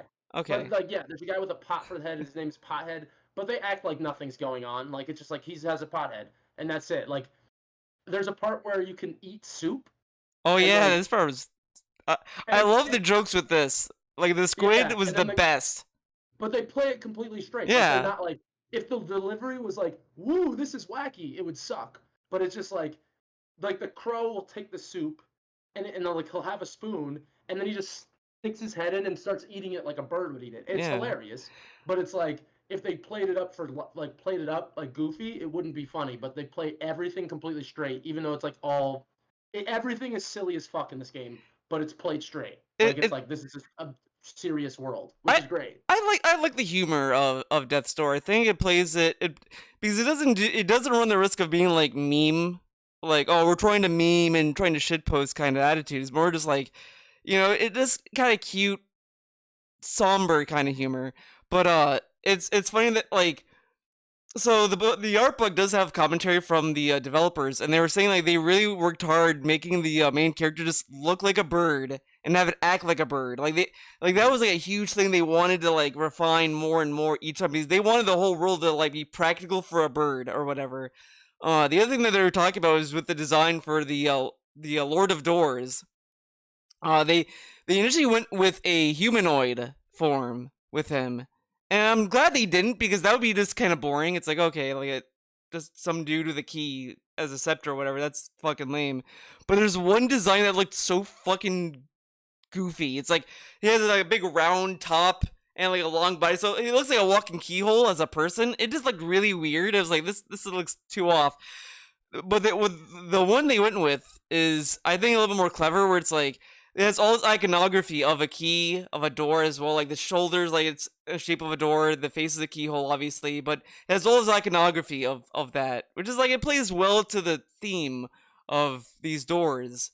Yeah, a lot of this stuff is very clever. The one thing I don't get, because like even it's funny, there's a whole menu, or you can get these random collectibles. I don't know if they do anything or they're just something you should collect, and it's just called shiny things, and like crows literally will collect shiny things and put them in their nests. So like that's a funny joke, I guess. This is where one of my criticisms I have with this game. This one is like my only heavy criticism I have.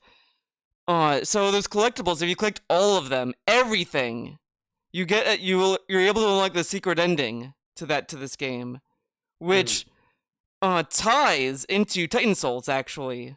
So there is like a continuity between those two games. I don't remember exactly like how. Tycho and Shadow of Colossus. Look at this. Yeah. It's a slight ending thing, yeah. I think so there's a YouTube channel called No Clip. They did a documentary on this developer, and they talked about Death's Door, and they were talking about the connection with Titan Souls. I think they did mention that that they pulled a lot of inspiration from Shadow of the Colossus and Team Ico. So I think they said that. I'm not sure. But yeah, that's my one complaint with this game is to get the secret ending, you have to collect all the collectibles, get all the seeds, plant all the seeds. And it's like, I tried it once, and it's like, I fuck this. It's like, I don't know where everything is. There's no, since the game doesn't give you a map, it's like, I'm not gonna fucking bother, because I've been looping around the same area. It's like, no, okay, I'm done. Like, and seeing what it is, it's like, yeah, I don't think it's worth doing all that work to get to the secret ending. It's not like they give you. It's not even they give you a boss. It's just they open another door that's like locked, and then you just see like a little iconography from Titan Souls, and that's it. It's like, oh, But okay. it seems like the rest of the game where it's just like how I was saying, it's like not that challenging. It's like you just need to explore, like you were saying, like it's just about exploring the map. So Yeah, that I get, but it's like, yeah, this is not for me. Like there's a point of exploration that I'm willing to do, but if it's like, if I can't look at a map and I can't like keep track of where everything is, then I'm not gonna like, especially the game. So they hide some stuff where like the camera will have to shift to another angle, and it's like the second I was thinking about that, it's like there could be so many other hidden areas that are hidden just because the camera is stuck in one position, and it won't switch until you find the secret area. Pretty much. I like that. I love that actually. That's one of my favorite Well, no, parts of the game. I like that. Yeah. I do like that. It's just that if you're trying to do a completionist run, there's no way to have you keep track. Like, I would have at least had it so that once you beat the game, the main story, they give you a map or something. They should give you something to like help you keep track of where you've looked and where you haven't looked. The only thing they give you is that the doors do highlight the area that you have not 100%ed. Once you 100%ed, then the it's not highlighted anymore. Oh, that's kind of a good clue. It is, but too easy with the map though. That's why I think it should be like an unlockable thing you get like at the very end or something. And maybe like, you know, give some of your experience experience away for that. Like, not like get it for free, but maybe, oh, give me like 1,000,000 souls and I'll give you a map or something. Like, Metal Gear Rising, they give you a fucking broken ass sword, but you have to like grind every day for that. I think Retro's falling asleep over there. You awake? I just had to. I was scratching base a little bit, but I was randomly looking at like Death's Door footage and stuff while you were talking about it. And huh? Feel free to jump in with any opinions about like the general ideas of these things, because the problem is I've never played the game and I know literally nothing about it other than what you're talking about now. And given the fact that I'm just only getting like a little clip here or there, it's still, I'm just completely lost on it so far. I will say though, the screenshots and like the little clips I saw, you can tell the art style is obviously the same studio, because even though it's isometric for Death's Door, it looks like they just turned it into they just turned it 45 degrees, looked straight down on it, and made it 8 or 16-bit and called it Titan Souls. Like, you can tell by the designs on the ground and the way the stairs and steps and just all that stuff. It looks exactly like it if they just rotated it, hit it with a 16-bit filter. It's like, oh yeah, looks exactly the same. Yeah. So it's actually interesting. Like, I would relate this game to games like Legend of Zelda type stuff, which, admittedly, I don't really play those that much. So just to see if I was being an asshole, like I went back and played A Link to the Past, which is like the de facto like, yeah. Weird way to say Wind Waker, but okay. Well, I feel like this game would take more like Death's Door is probably taking more from A Link to the Past than like a game like Ocarina or the Wind Waker. Yeah. Because Death's Door is isometric technically, but it doesn't play like I was actually worried that it was gonna play like an isometric game, because I'm really not into that. Like, I hate isometric games for the most part. But it doesn't really play like one. It plays more like a top-down game. But it's just like, I feel like the perspective is more to give you more of a view of everything that's going on. But I played A Link to the Past, and it's actually very similar in that, like, in the adventure field, like where like the open world part, it's the same thing where if you die in A Link to the Past, you kind of keep your progress. But in the dungeons, and this is what makes a difference, in the dungeons you don't get the same luxury. Like if you die in a dungeon in A Link Yeah. to the Past, you have to start over. Which I wish Death's Door did that at least. To, like, Yeah, add some because they yeah. do give you a different expectation when you go into a dungeon. Like when you go further into the ceramic manor, it's like, okay, this is like dungeon, but it's like there I think only the stage after the toad it gets a little bit more like frugal with the doors, but it's still like whatever. Yeah. Well, just flip a lever, you just get and walk right over. Yeah. Yeah. But the story is solid. I think I think like it carry the adventure side, exploration side of it, and the story carry it for me because the story is like it's interesting because it talks about a lot of.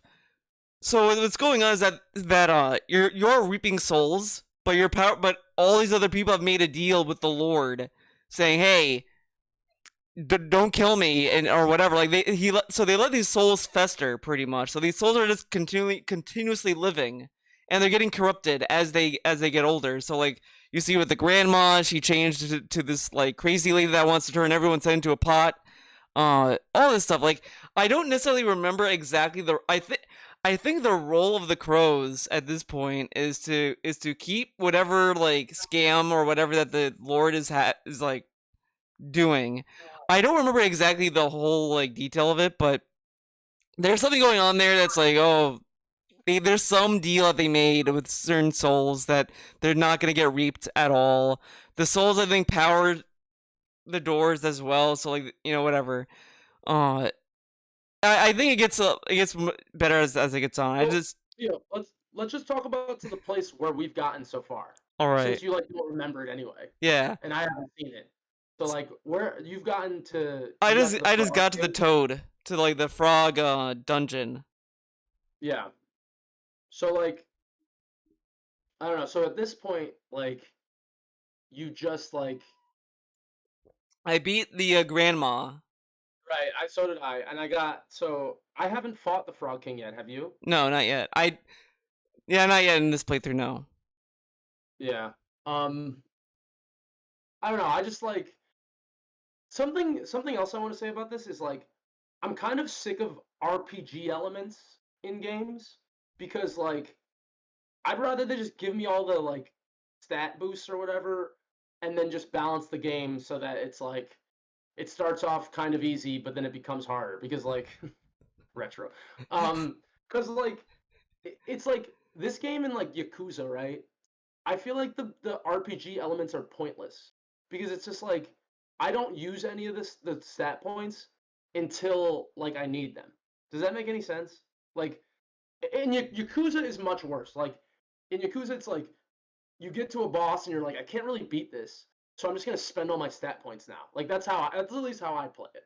And I feel like the RPG elements don't significantly change the experience that I have compared to you. Does that make sense? Because like if you play a game like actually even Persona fucking sucks for this because like you're always gonna end up in the same place. Do you know what I'm saying? Like we're always gonna end up with the same character. You're not gonna have a significantly different character. Whereas like a game like Final Fantasy X, if I play so say all three of us play Final Fantasy X and we get to the midpoint of the game. If we trade saves, it's gonna be a completely fucking different game. Because our characters are gonna have completely different abilities, they're gonna have different stats, because we're gonna level them up differently. And we're gonna have different equipment based on what we do. And like you have different strategies based on how you've crafted your characters. Where in this game it's like there's 5 stats and it's like you either upgrade them or you don't. And it like doesn't make that much of a difference. You know what I'm saying? I know what you mean, Sounds but exactly like Yakuza. but Yeah. I don't know, I feel like that. Well, no, I get your point. Like, there's no variety with like what anyone plays. Like, everyone has like the same experience. It's not like, okay, well, this person, like there's no like game changing thing for each player. It's not like you have a maximum amount of stat points and then you can spend them in certain ways. It's like you're eventually just gonna buy all the stats. Yeah, And yeah. then everyone's the same.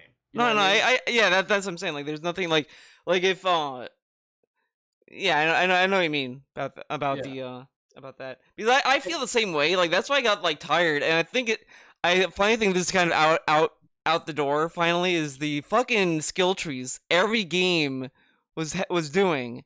It's like enough. Like that.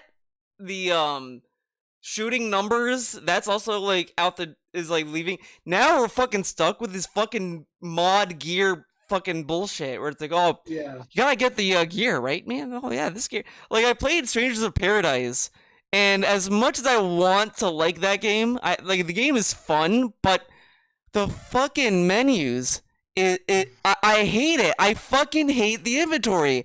I'm like, I just want to play the game. I don't want to be going through all these menus because every fucking 5 minutes, oh, you don't have enough room.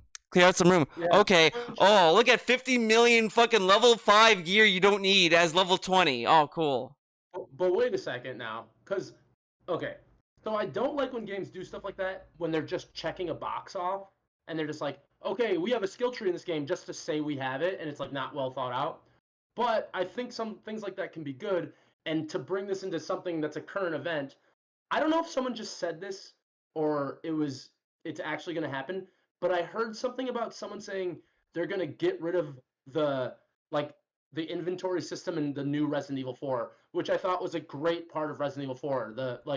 How you have to arrange things so they fit in your inventory.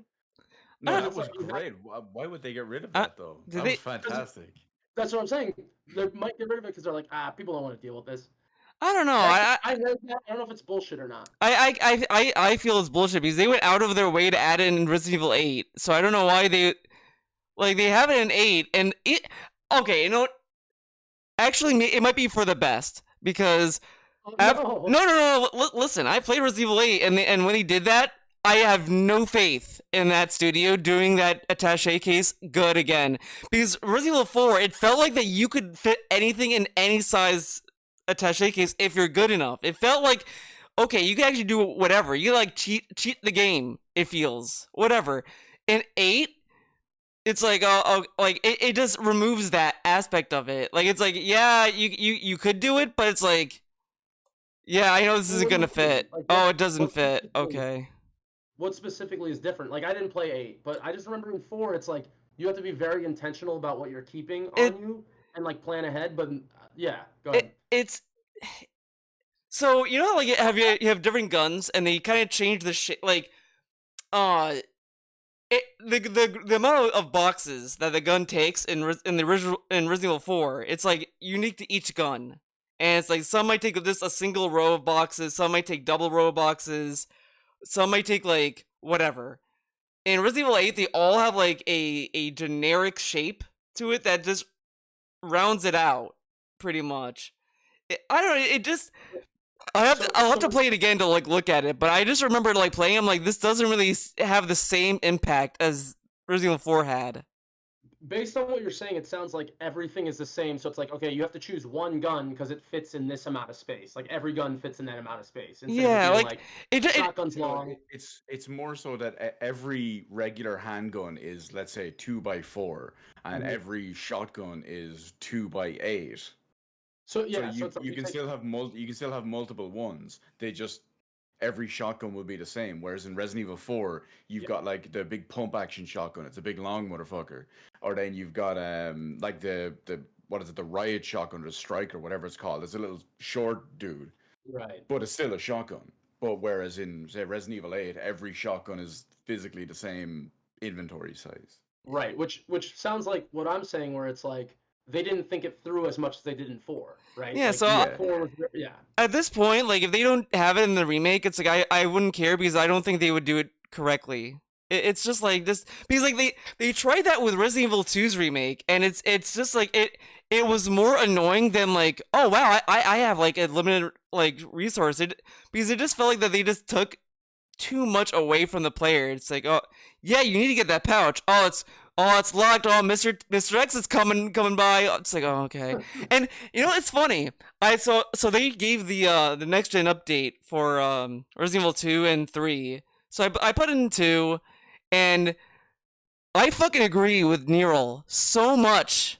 Because before it's like I understand what he was saying about how Mr. X is fucking annoying, And I was like, yeah, okay, I get that. I'm playing this now. I'm like, it got to the point where I just don't want to play 2. It's like I like the idea of Mr. X is chasing you around the police precinct and all this stuff, but I got to the point where it's like I've not played Claire's campaign in so long. The last thing I remember was that Sherry gets kidnapped by this fat ass who's like, "Oh yeah, Sherry, come with me." All right, Chief bye. Brian Irons. Yeah, him. And then I'm like, okay, so I went back to the save room because it's like I just want to save and just come back to it later. I never did. And then I came back to it, I'm like, wait, so what am I supposed to do? So I'm like trying to figure out what I'm supposed to be doing, and every step of the fucking way, Mr. Rexer shows up like I'm just trying to fucking think.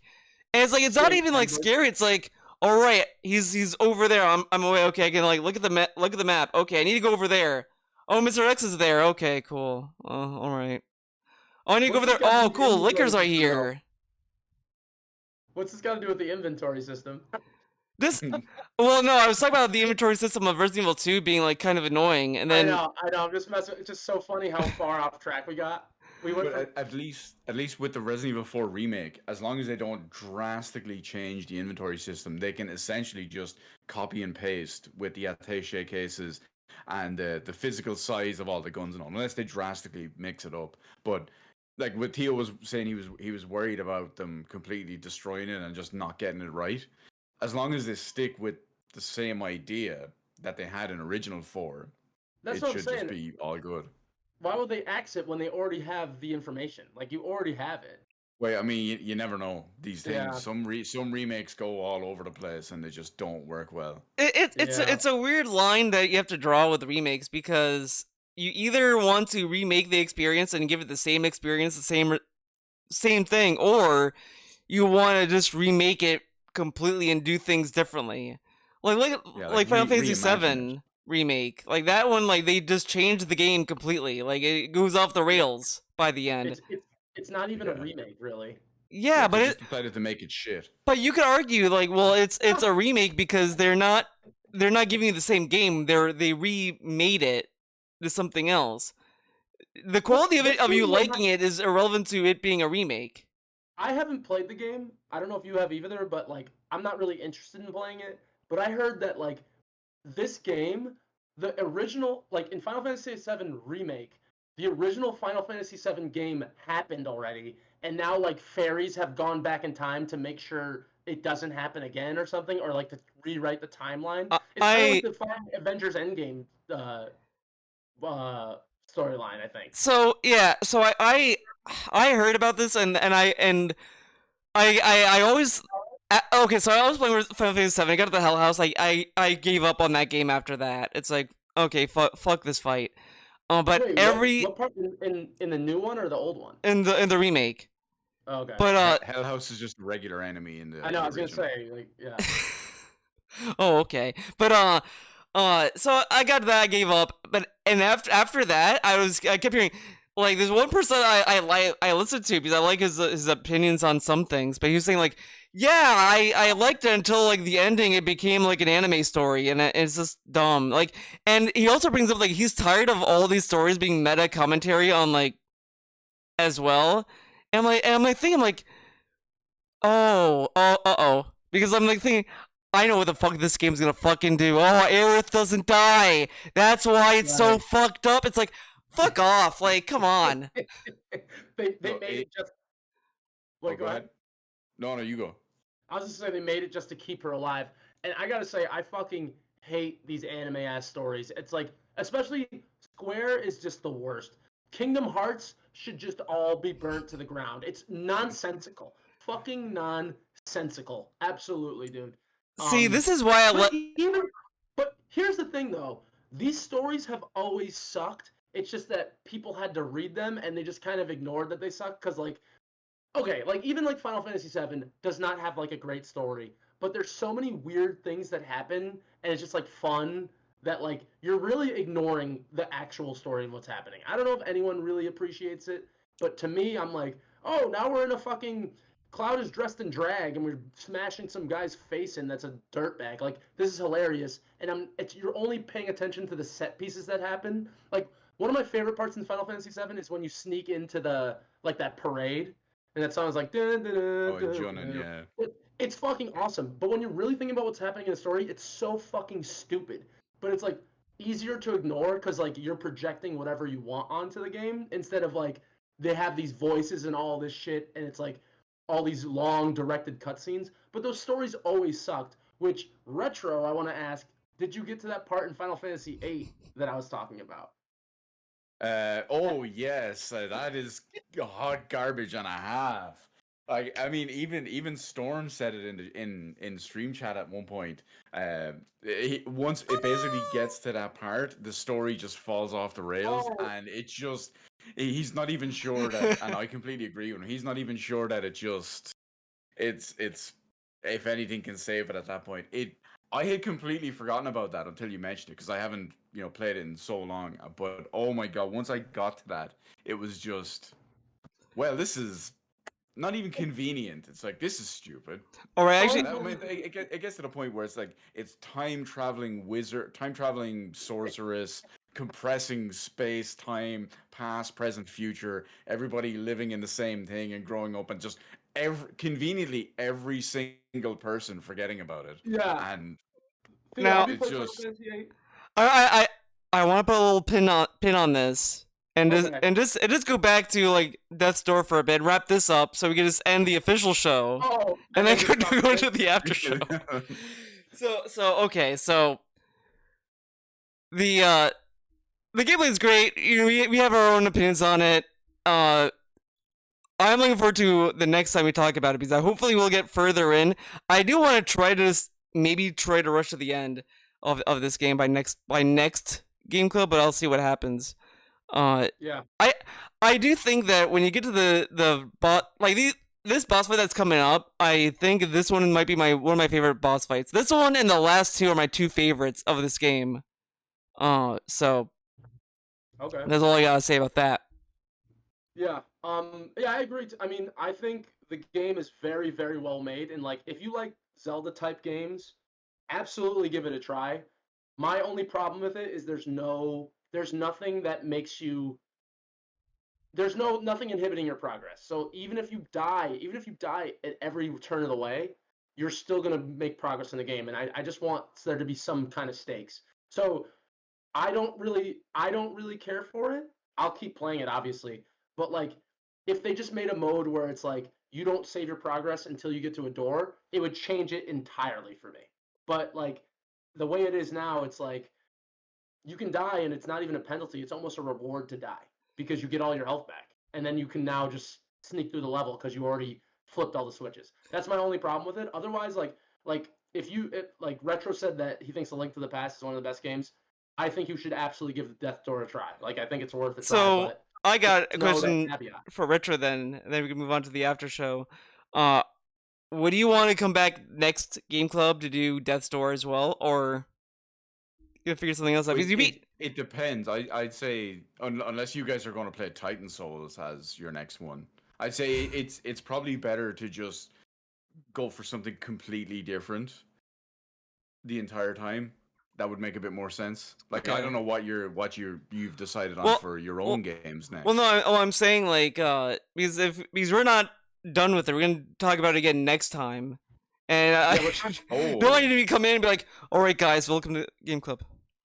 Well, this is what I'm saying. So okay, so I didn't know Retro. I had no idea that you would stay on with us this late, because I kind of thought you would just be like talk about the game and then be like, I'm going to bed. See you guys. But if you're gonna stay on with us, then you might as well just play with us.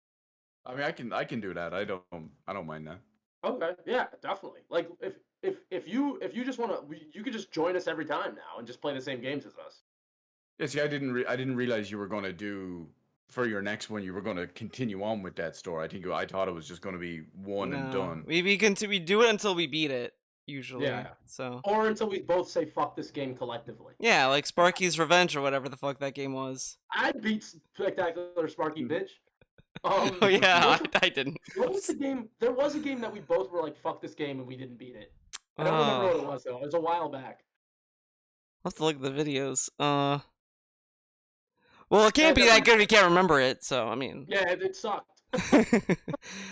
Okay, so that's it for the official show. Thank you for watching. See you next week. not next week, the week after next for Yeah, Game we're still Club. going. All right, so now we're on the after show. So I never went back to Final Fantasy. I played it. I got to the part where you get to the island in the beginning, and that's it. Like the teacher, like you leave the teacher behind. Oh. Like I never went back to Okay. it because I streamed it, and then it's like, oh, I'm gonna stream it eventually, and then I never did. Well, let me give you the quick version of this. Basically, you're a team of child mercenaries. Somehow, you and your instructor go, and you have to like fight this witch or something. But actually, it turns out, and you find some other party members along the way. But most of the party members you meet at the beginning, they call them gardens. That's where they train child mercenaries.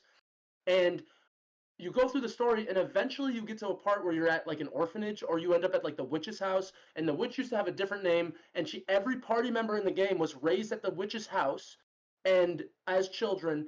And then you all got amnesia and split up, and now you're back together, and you have to stop the witch. That's basically what it is, right? Something. It's a little more to it. Yeah, Than that. that's the big gist of it. There's other story beats in there too, but that's like all the character things just tied together. You know, It's the dumbest thing.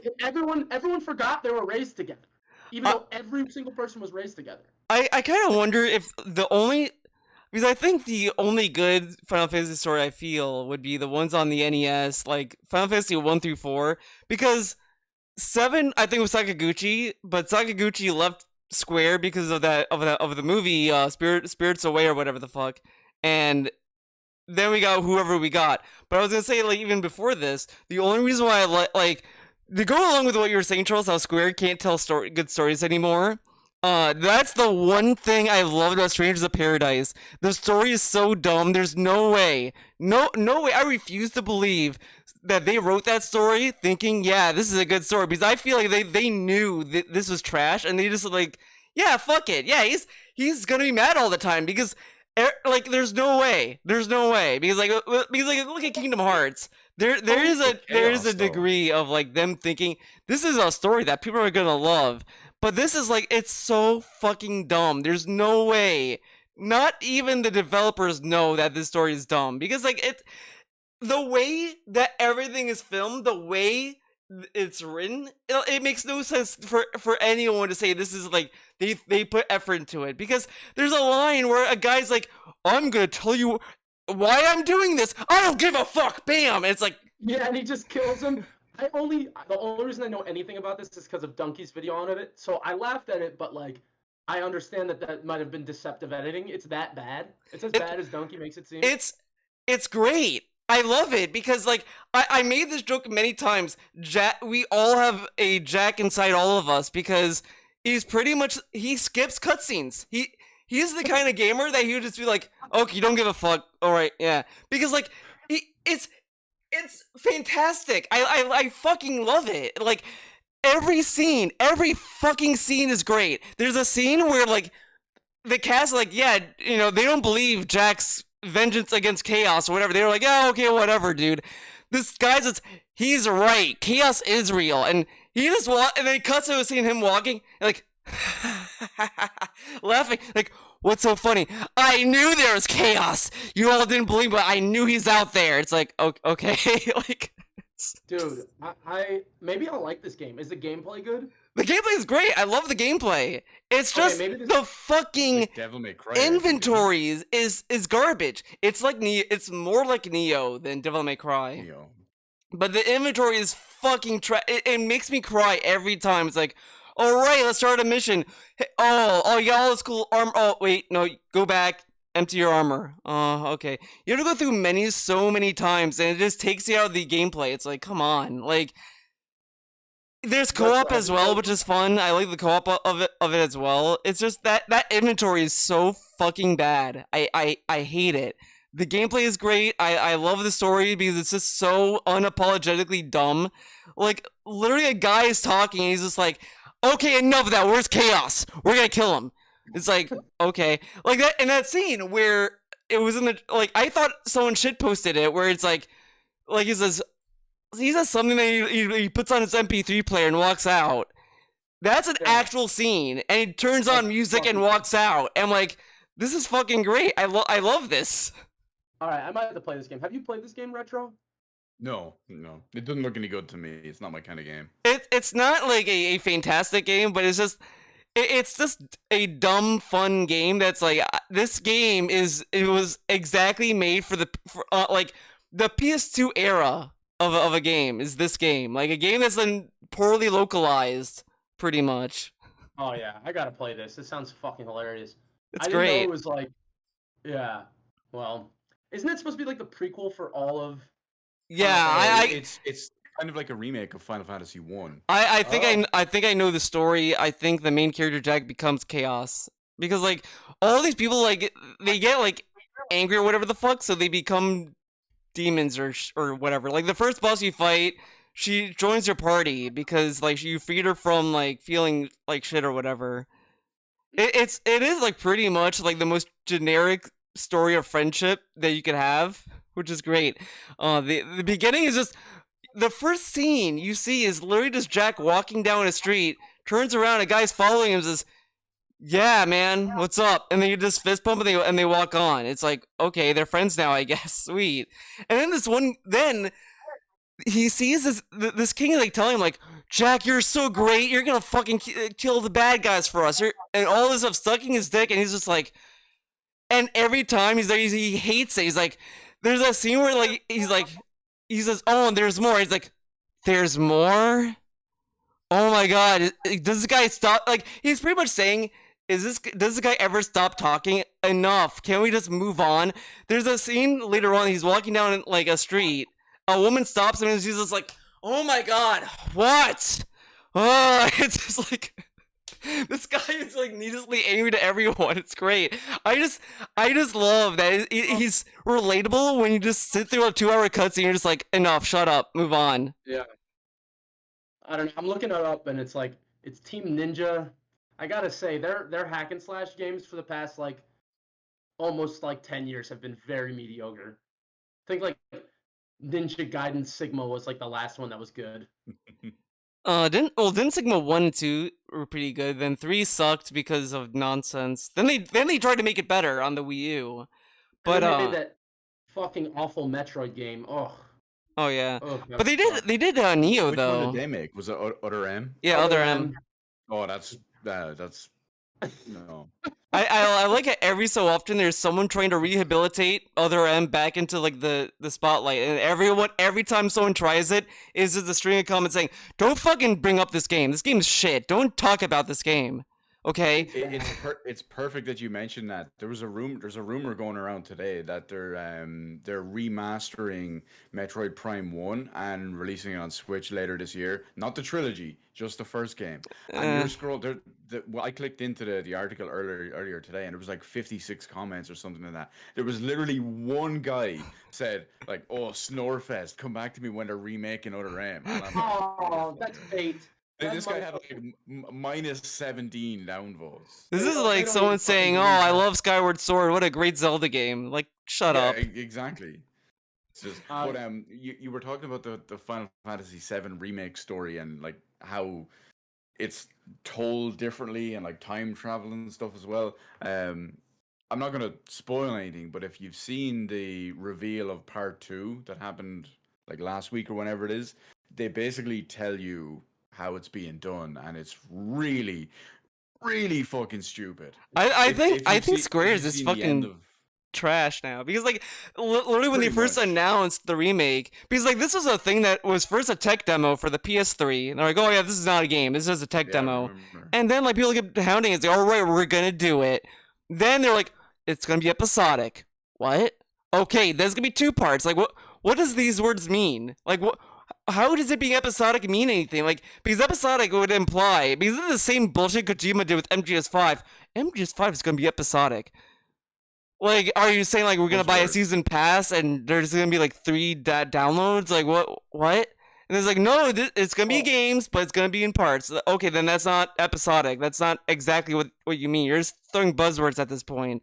And then it's like, No, I kind of like the idea in theory of as an episodic game, meaning like you buy like small chunks of it, and it's like because like I feel like well, nowadays- there's nothing innately That would be like a wrong. Telltale game or something. Yeah, there's nothing innately wrong with that. I just think that the episodic market has been tainted by so many like scummy games. They're just like, yeah, buy a season pass. All right, you get trash. It's like, oh, okay. Yeah, that's but I'm saying like if they take like I feel like they always like games nowadays they try to make them way too massive and they bite off more than they can chew when it's like I'd rather they make a small segment of the game and like get the mechanics right, like figure it out, tell like a little story, make it like a third of the size, and then like be able to refine it in the next episode and just be like, okay, here's the next chunk of the game, and then you end up being like, I didn't really like this first episode, so fuck it, and then buy the next, or you buy the next one because you liked it. You know what I'm saying? And it gives them a chance to like build a smaller experience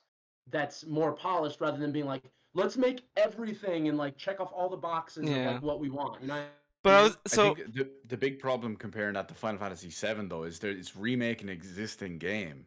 I mean, the stuff is already there, and the problem is because they shrank it down. It's basically, you know, the first remake part is just Midgar.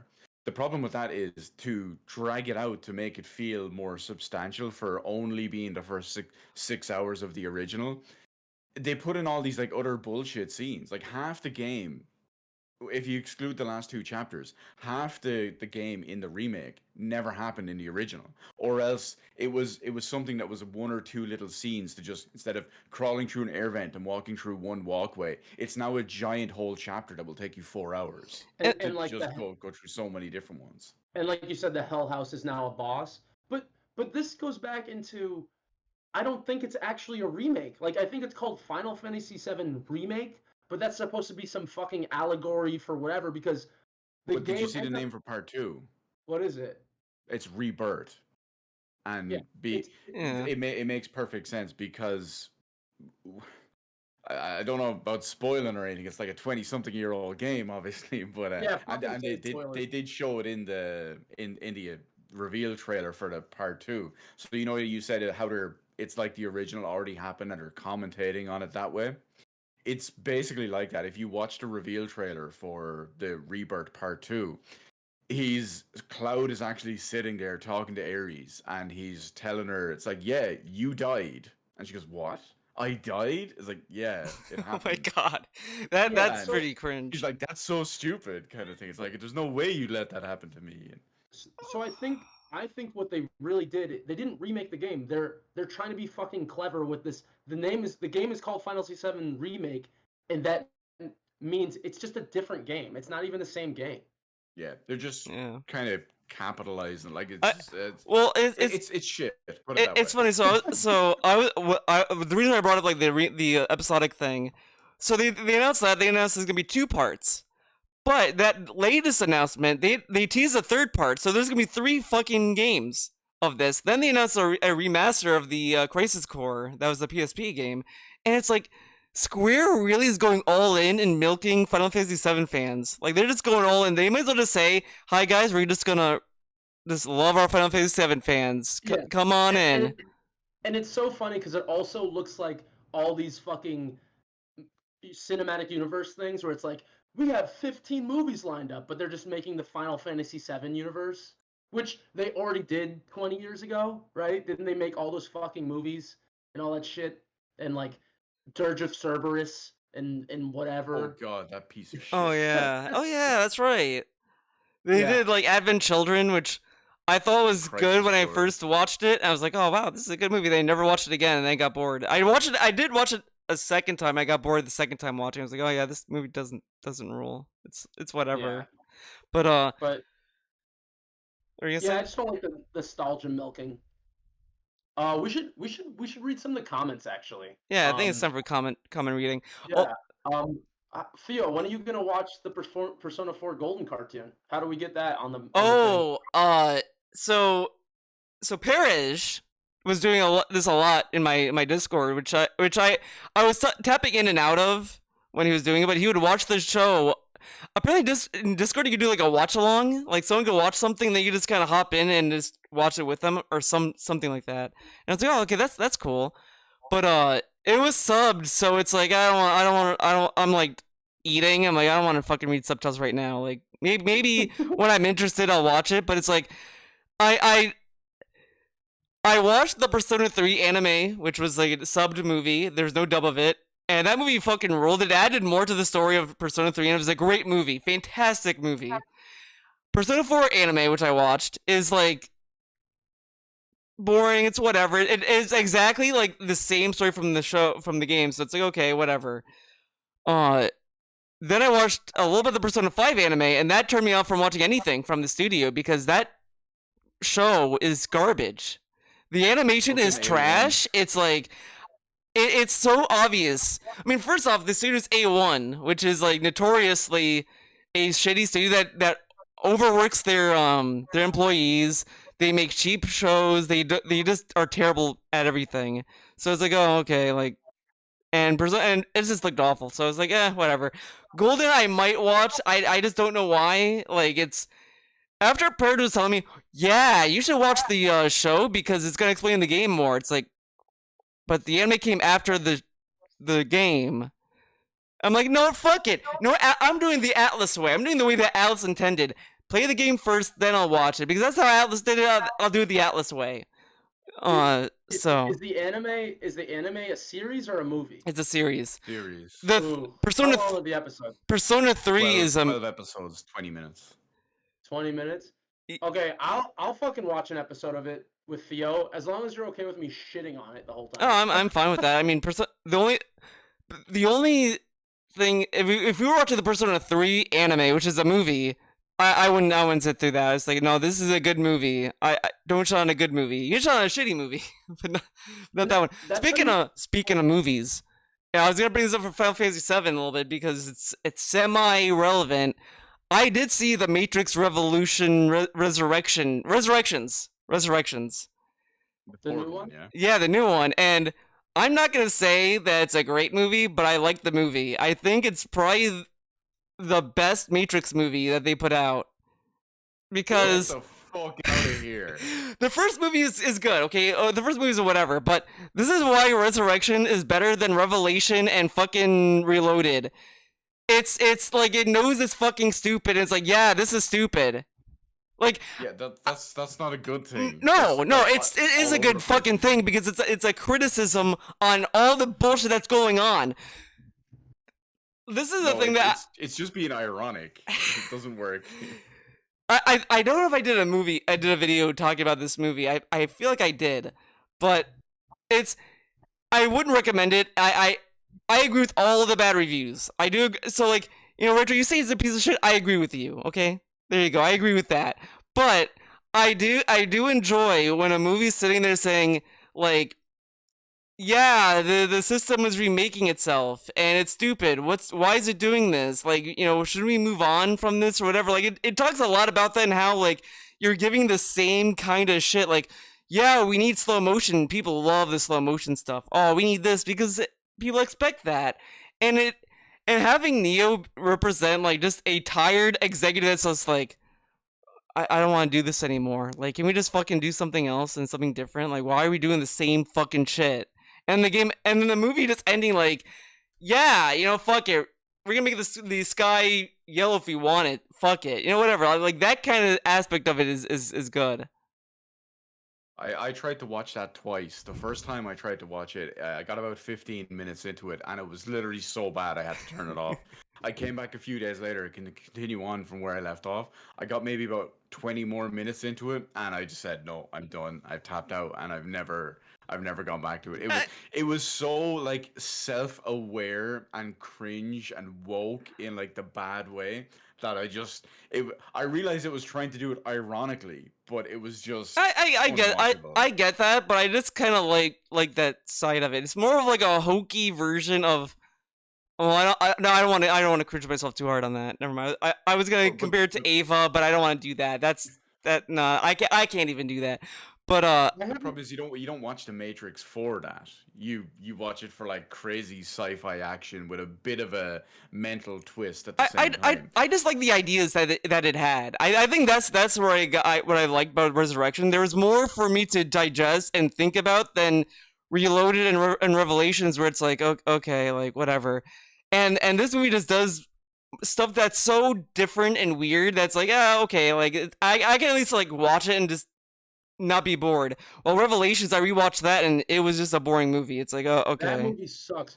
I've never seen the newest one, but as far as I know from the 3 movies, the first one's the only good one. All the other movies are not worth watching.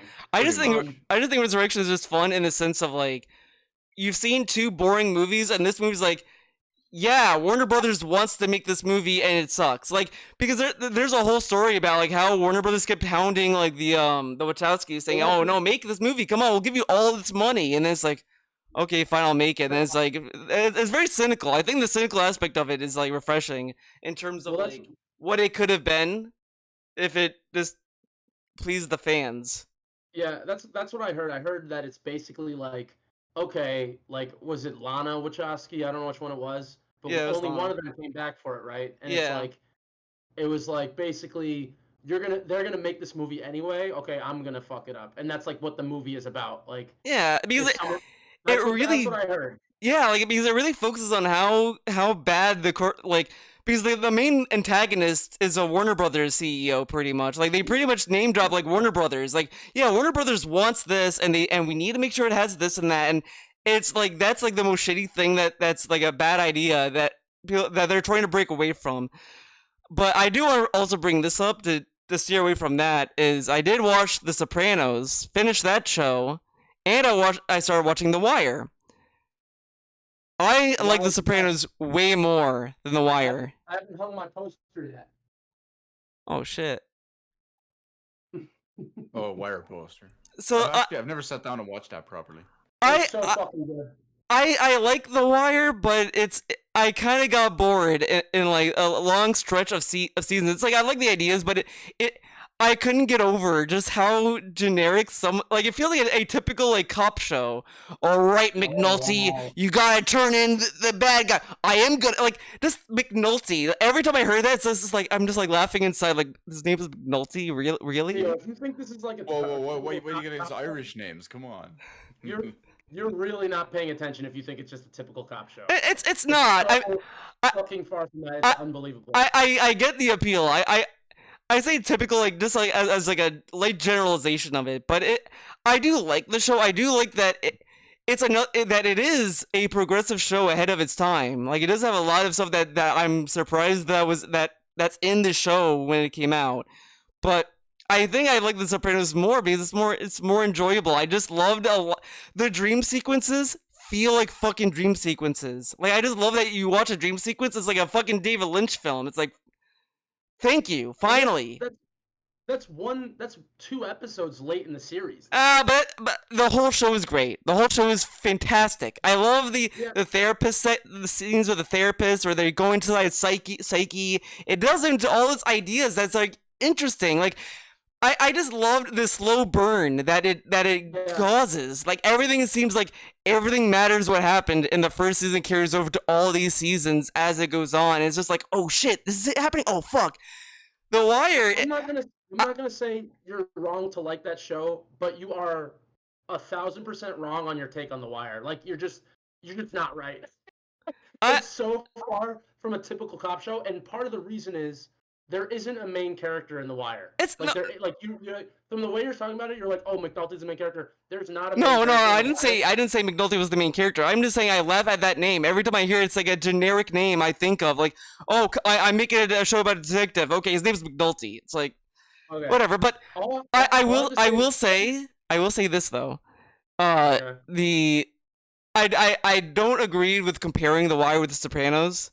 Like I know I did that, and I take that back because they're 2 very different shows. They're made differently because I think they're both made with different goals in mind. Like I was watching The Wire, thinking like, oh yeah, people compare these 2 all the time, and it's just like I'm watching. It's like I can't really compare these 2 shows because I think Sopranos is more about deconstructing an anti-hero like Tony Soprano than The Wire is more talking about like the idea of crime and the Baltimore police and that relationship with all of that. And I think that's interesting in of itself. Like it doesn't go out of its way to like, yeah, guys, the cops are just like they're very good people and they're flawless, guys.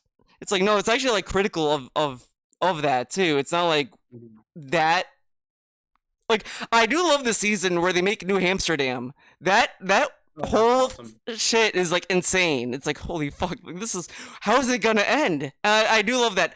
The one thing though is they killed Idris Elba way too fucking early. It's like this guy was a cool villain, and they're like, all right, move on from him. He got 3 seasons. Oh yeah, I keep thinking it's like one season he died, but it's like no, it's. No, he got 3 seasons.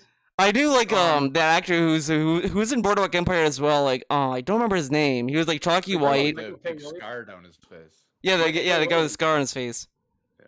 I like that actor, Mike- and I like his character in this too. Is like, it's not what I was expecting when I saw him either. It's like because like he plays all these like very like harsh, like rigid characters, and this one like it's the voice is like different.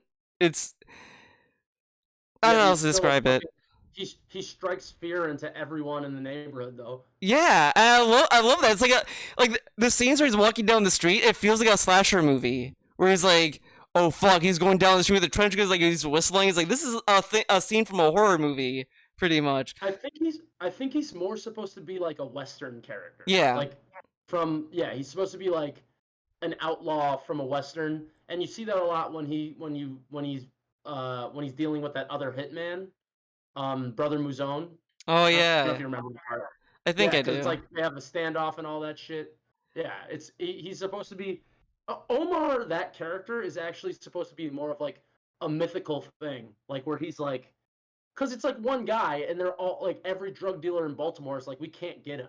So he's supposed to be more of like almost like a fantasy character, but he's actually based on a real dude.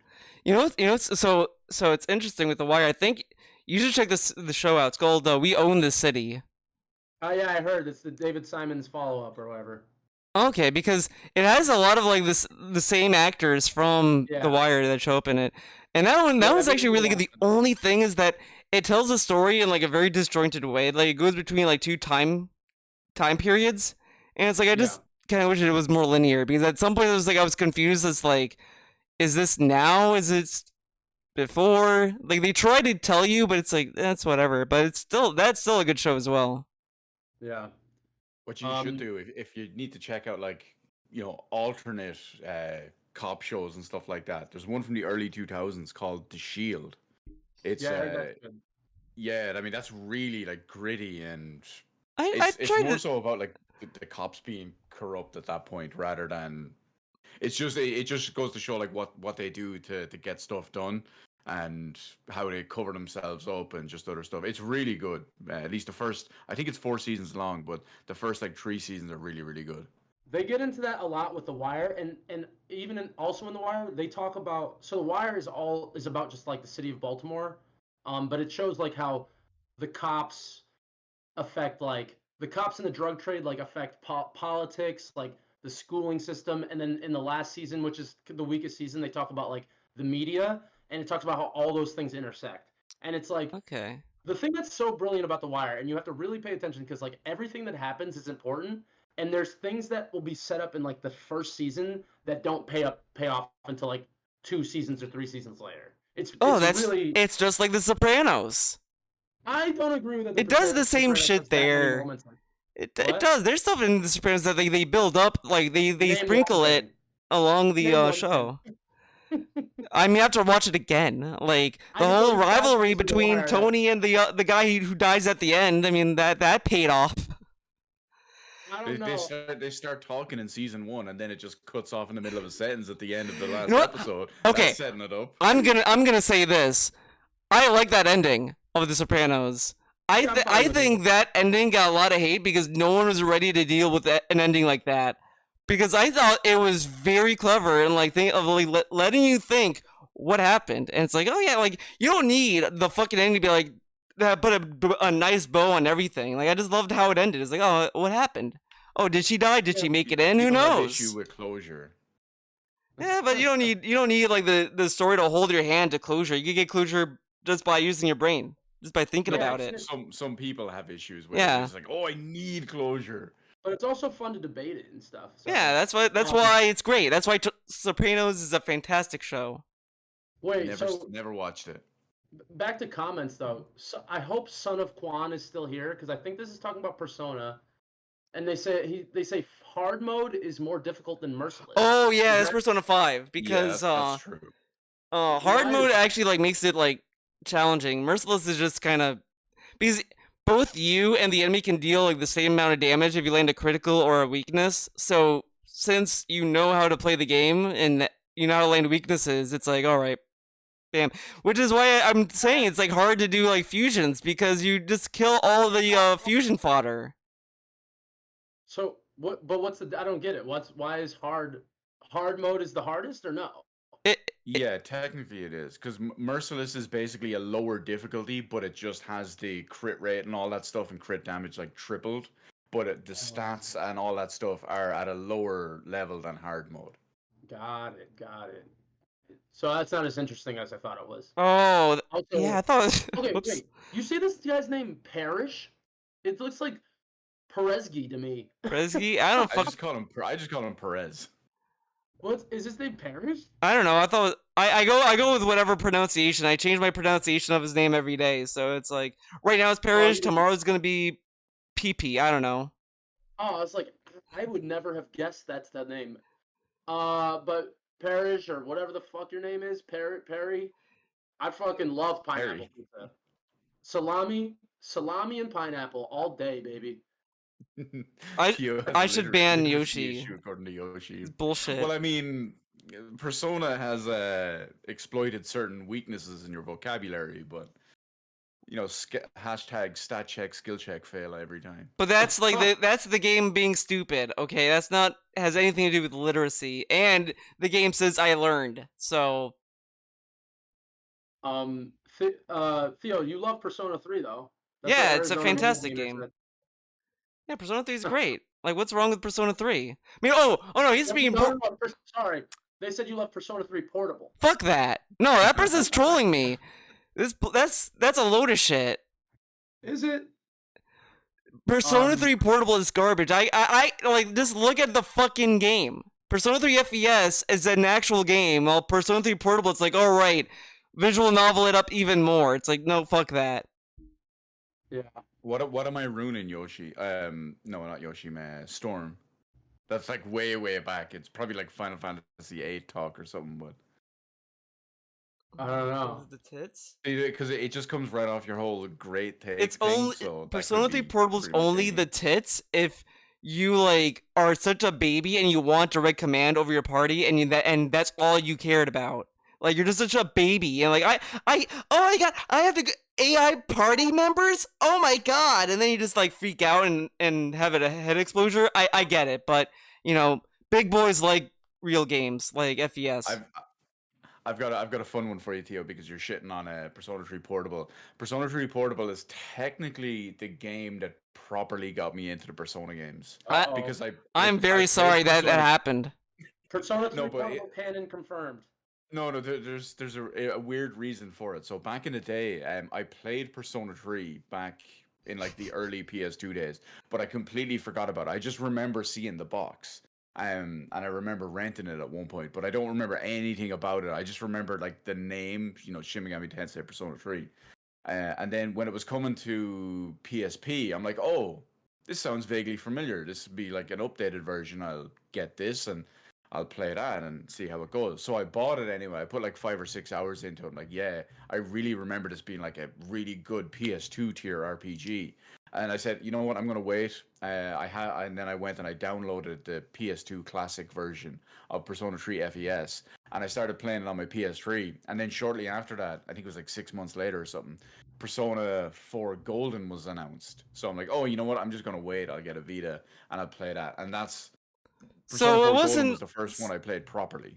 So you didn't play Portable. You just looked at the box art and was like, "Wow, that's no, cool." No, I played Portable for like 6 Oh. hours. Oh, 6 hours. I got through like I got through like the first section of Tartarus. Well, actually, you know what? I did play Portable further enough. I got to the point where Mitsuru joins your party, and I was like, "Oh hell yeah, finally a good party member." But then it's like, okay, I don't want to play this anymore because after that, I have a hard time playing portable games. I'm at home, so it's like I just want to just put it on the TV. But Yoshi says I nearly rage quit Persona 3 times. It's because the boss fights were hard. Like, Yeah. Oh god. there's actual challenge. You know, the AI has to pick the right skill to do something, and they sometimes don't. and you have to like fucking time it right. You have to think about all this other stuff that's factoring, and they can actually like stomp you. And I was under leveled on top of that, and I did beat it anyway. So It's so funny because that Yoshi said that because Theo tricked me into getting Persona 4 because no, that was the first, that's bullshit. that was I the don't think first stream I ever watched Theo play, and I saw him. Oh, getting yeah, that's pissed off right. At Persona 3, and I was like, damn! And the music was so good, and I was like, this shit is crazy. Like the enemy designs were hilarious. And I was like, this game looks awesome. And then I played Persona 4, and I was like, this game sucks. How long did you watch my stream playing Persona 4? No, Persona 3 I watched. Oh, and so all I remember. okay, so you watched me play Persona 3 and based that on Persona 4. That's not my fault. I'm sorry. I'm sorry, Charles. That's not my fault. Okay, like if you bought Persona 3 and you said that, oh, Theo lied to me, that's different. But Persona 4 is a completely different story. Persona 4 is garbage anyway. But if you stuck around regardless, you would have seen the social link aspect of it. So if you just saw like 1 second of it. Wait. I never said I haven't played Persona 3, so I can't confirm whether it's a bad game or not. But I'm just saying I saw Persona 3 and I was like, the style is cool, the music was great. Theo was getting frustrated, so it must be somewhat challenging. And then I was like, this sucks. Garbage. Tyke alert. But see, you're looking at Persona 3, and Persona 3 is a great game, and then you bought Persona 4, which is not the same style at all, and it's a trash game. So like, fuck it. There's that garbage take again coming out. Hopefully you does this bitch about Persona. Okay, fine. Let's talk about Sure. Okay. Wait. We gotta get through all these comments. Is Storm still in the house? Storm said game reviewers have dented brains. Well, that's just Nintendo fans, to be honest. Wait. But check this out. Heads.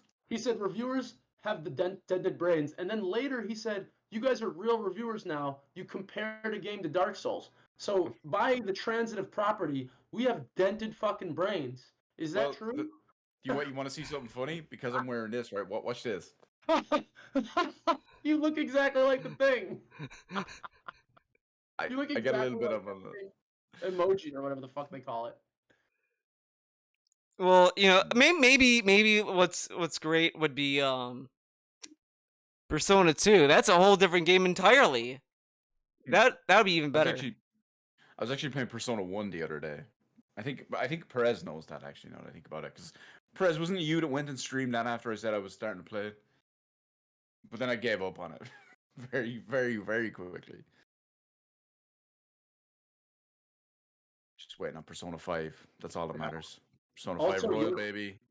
Also, Yoshi said that Other M is okay, and I don't know if it's because he put the Theo with 3D glasses. I don't know if does that mean they're being sarcastic, or does that mean... I hope it's sarcasm. Yoshi. Yoshi is a madman. Yoshi is like the Joker of the group. He's got like 50% crazy takes, 50% garbage takes, and 100% magic. I will concede if someone said that Other M is an okay game, I'm not gonna tell them they're wrong.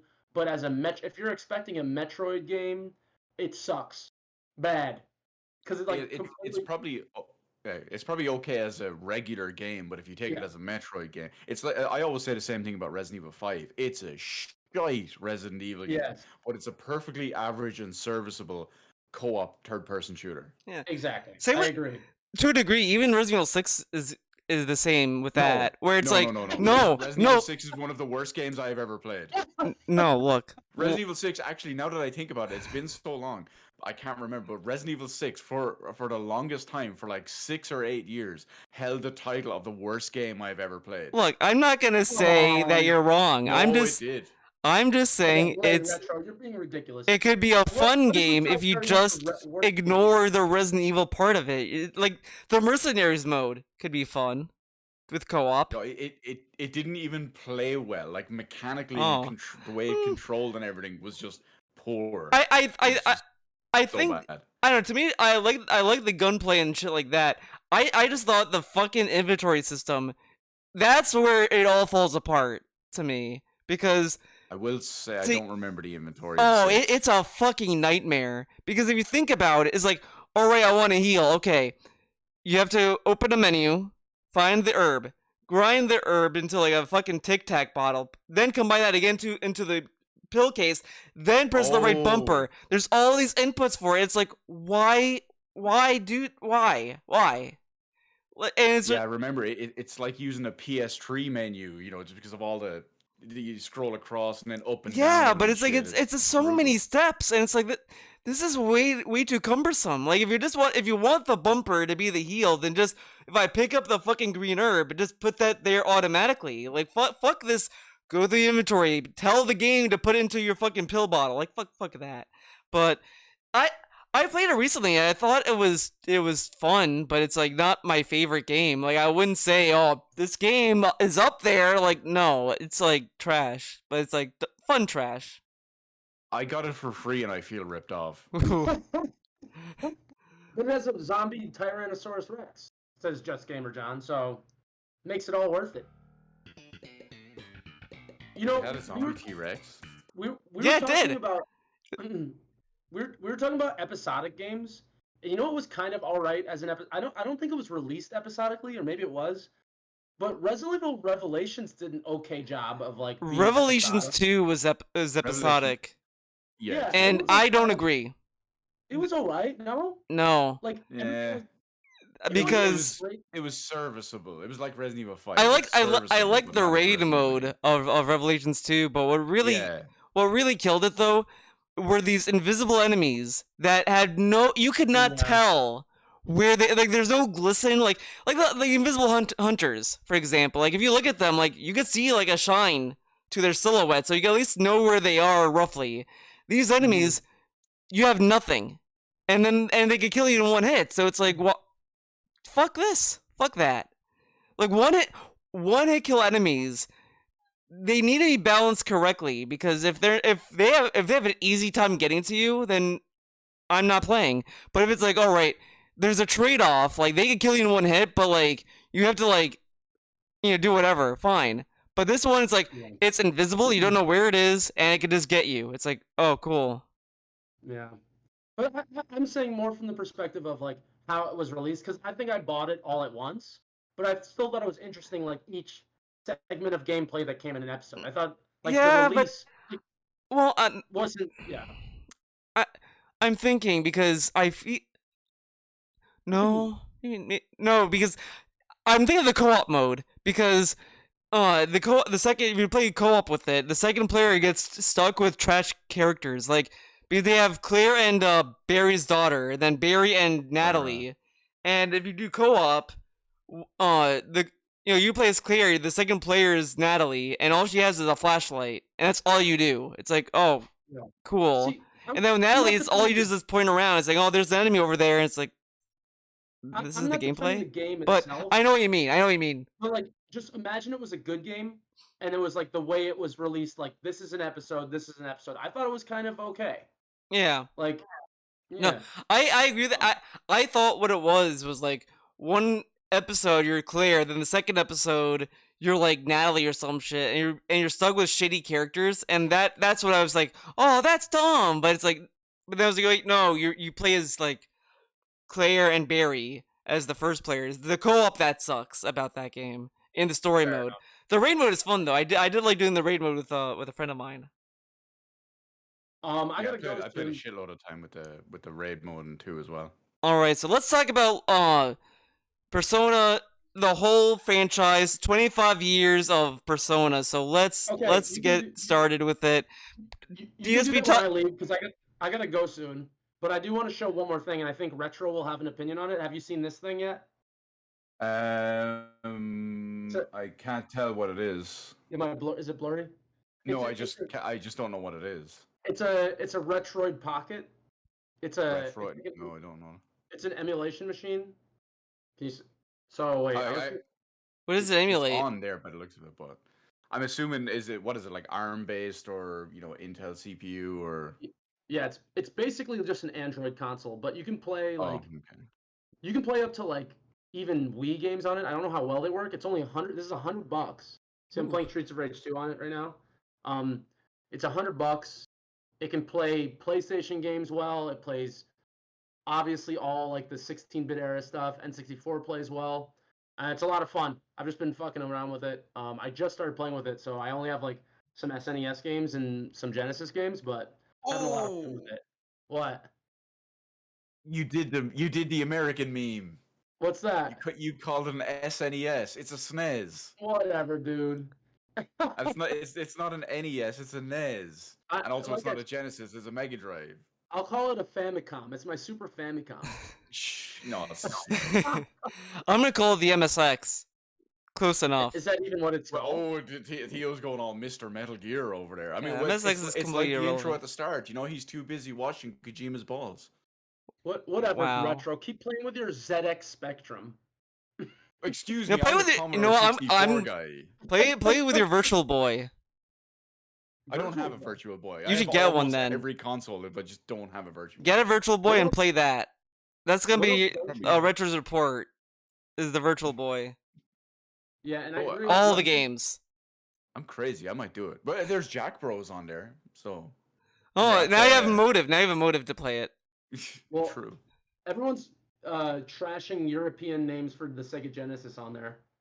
Saying Mega. I agree. Mega Drive is a dumb fucking name. Mega Drive is so much cooler. It's mega.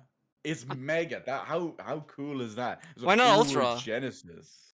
When Ultra? Genesis- That's from Nintendo Ultra 64. No, remember? Ultra was Nintendo 64. So I mean, they have no. Yeah, Nintendo Ultra 64. They don't. They don't use the Ultra. They get to use Ultra. No, it was They went like with Mega code because name the- for it. Okay. I want to remind everyone about the. I don't know if anyone watched it, but I sent a video in the Discord about this. This guy made a console out of a Virtual Boy, and it's fucking amazing. Like he took an original Virtual Boy apart and made a console from scratch, and it's the fucking most amazing thing I've ever seen. I don't know if anyone watched it, but Just Gamer John is saying Wario Land is great. Yoshi, okay, Yoshi's an ass. But you said Genesis makes sense. But since it's not their console. first console. It's like Yoshi, their fourth that's the thing. console. Yoshi's going Joker mode. He's like. Yoshi's an ass. Yo, No. he's a fucking Yoshi's a shadow over there. That's what. Now, it is. now Yoshi, I want you to look at this, right? Who's shouting you more, me or Charles? So don't shout at me because I've been more friendly to you, Yoshi. So I don't know why you're being mean to me all the time. Every time I stream, Yoshi's sitting there like judging me. I'm like, wow, Yoshi, and then look what's going on today. So But I think it's so funny because I'm just so impressed with people who make shit up, and I don't know if Yoshi's like malicious about this or he's just Nah. fucking around. But like someone will read that and for 3 years will be like, yeah, Sega Genesis was the first Sega console, and someone's gonna be like, what are you talking about? And just because Yoshi fucking made it up, he just said it in this goddamn chat. Someone will just say that one day, and someone turns around and is like, "Bro, why you dent-headed? Come What are you on." talking about? Yeah, dented. Yeah. Storm will call him a dented head, or whoever said that. well, Yoshi is fucking around. We all fuck around here. Yeah, I know, but it's hilarious. Yeah, Genesis is the first console. No. See, this Yeah, is so, it's the same thing as those people who said like World of Warcraft was the first MMO. and see this Yeah, is this is exactly. why I'm telling you. Like this is what drove me to just continue playing Persona 4. Was just playing that game, just shitting on it, and just having people in chat be like, "Wow, you hate the game? Wow." It's like, yeah, it sucks. I Look just- how bad it is. It's like that shit like that. Like it's been great. I just wonder because Yoshi is one of the funniest peoples in the chat, and like I wonder how many things I've read from him, and it's just bullshit. Probably like 98%. It's gonna be like 50 years from now, and Yoshi's gonna start streaming for the first time. And it's gonna be like a mask off situation. It's like, actually, guys, all of it was real. And then it's gonna end the stream on that. Guys, I'm really dumb. Wow, Okay, Retro said it, not me. I just, I think everyone's smart We'll see in 50 here. years. Unless you tell me that I'm wrong, then you're dumb. But it is what it is. Yoshi's been streaming since 2007, allegedly. He must have been. Okay, real show me parents. your channel then. Does it have He's one all- view or is all it up something on- stupid? No, he's all up on Blip TV. Oh damn man. Or no, he's on VidMe. Disney? He's on Live Leak. Fucking Live people Leak? on the internet. Check my archives. All right, we're gonna do this live. I'm gonna go to his fucking archives. Let's go. Let's go. Let's go to his fucking channel. It's a trap. I'm going there. This will be I'm madness setting now. the virtual It'll be boy like head- nothing but hentai games the entire time. Like 15 years of hentai games. Like Twitch. Let me go to his channel. I'm gonna find this fucking video. I better see You're in trouble gameplay. now. Yeah, this is Account a created since 2011. Uh-oh. Uh-oh. Something's not lining up. uh-oh. Uh-oh. Okay, we're watching one of his fucking I'm watching one of his videos. Fuck this, we're watching it. I'm gonna We're gonna have a live reaction. yeah. So where's the commentary?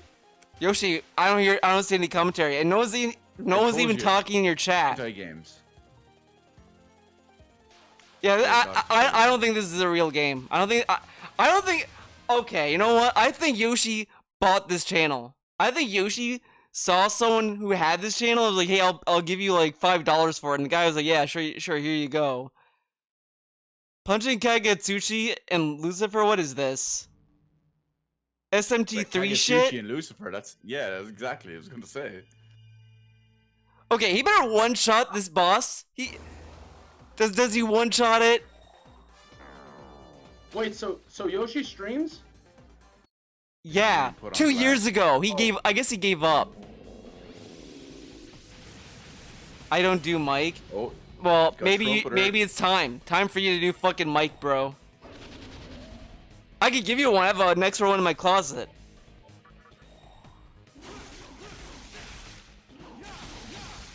so he's doing Oh, pretty and well. wait, hold up. His name is Baka. Wow, that's basically Wow. weeb dumbass right there. Wow, but you call yourself Baka, and you're like calling me saying I have like literacy issues, and you call yourself Baka. I mean, come on, Yoshi. Yoshi must be ripping YouTube vids. It's Yeah, that's it. Put a nickname. I'm surprised. I learn something new every day. Soon fucking Stormlet's gonna be like, yeah, I stream, and I'm gonna be like, oh yeah, and then it's gonna be like, The problem is Storm's just gonna stream Final Fantasy VIII over and over. hey, He that's loves that game.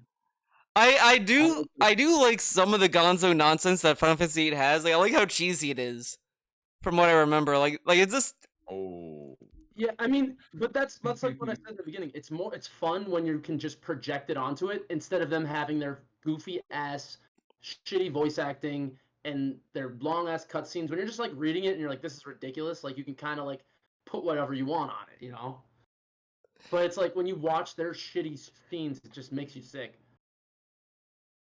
Also, I finally just listened to your rap retro. I'm a big fan.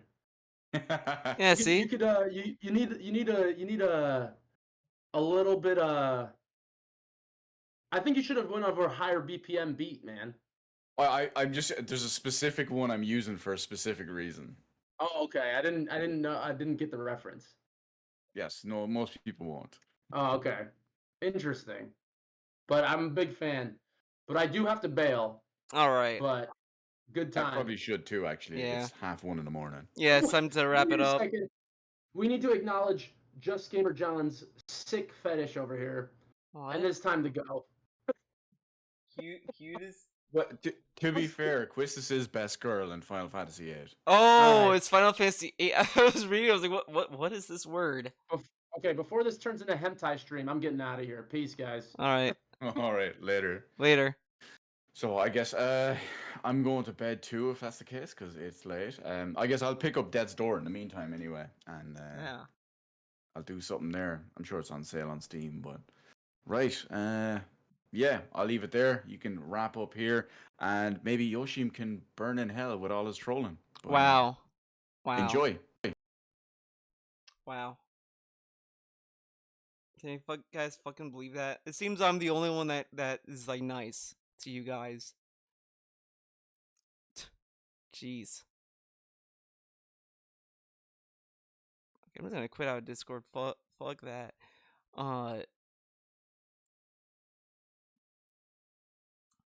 Big bun toxics. Hey, I'm not being toxic. They are. So, judge them, not me. I am surprised you streamed 2 years ago, though. I am surprised. I learned something new today. That Yoshi actually streamed. I called his bluff and it didn't pay off for me. Want. Alright, let's raid. Who can we raid? Who can we raid? Let's find someone that's playing Death's Door, like every other traditional thing we do here.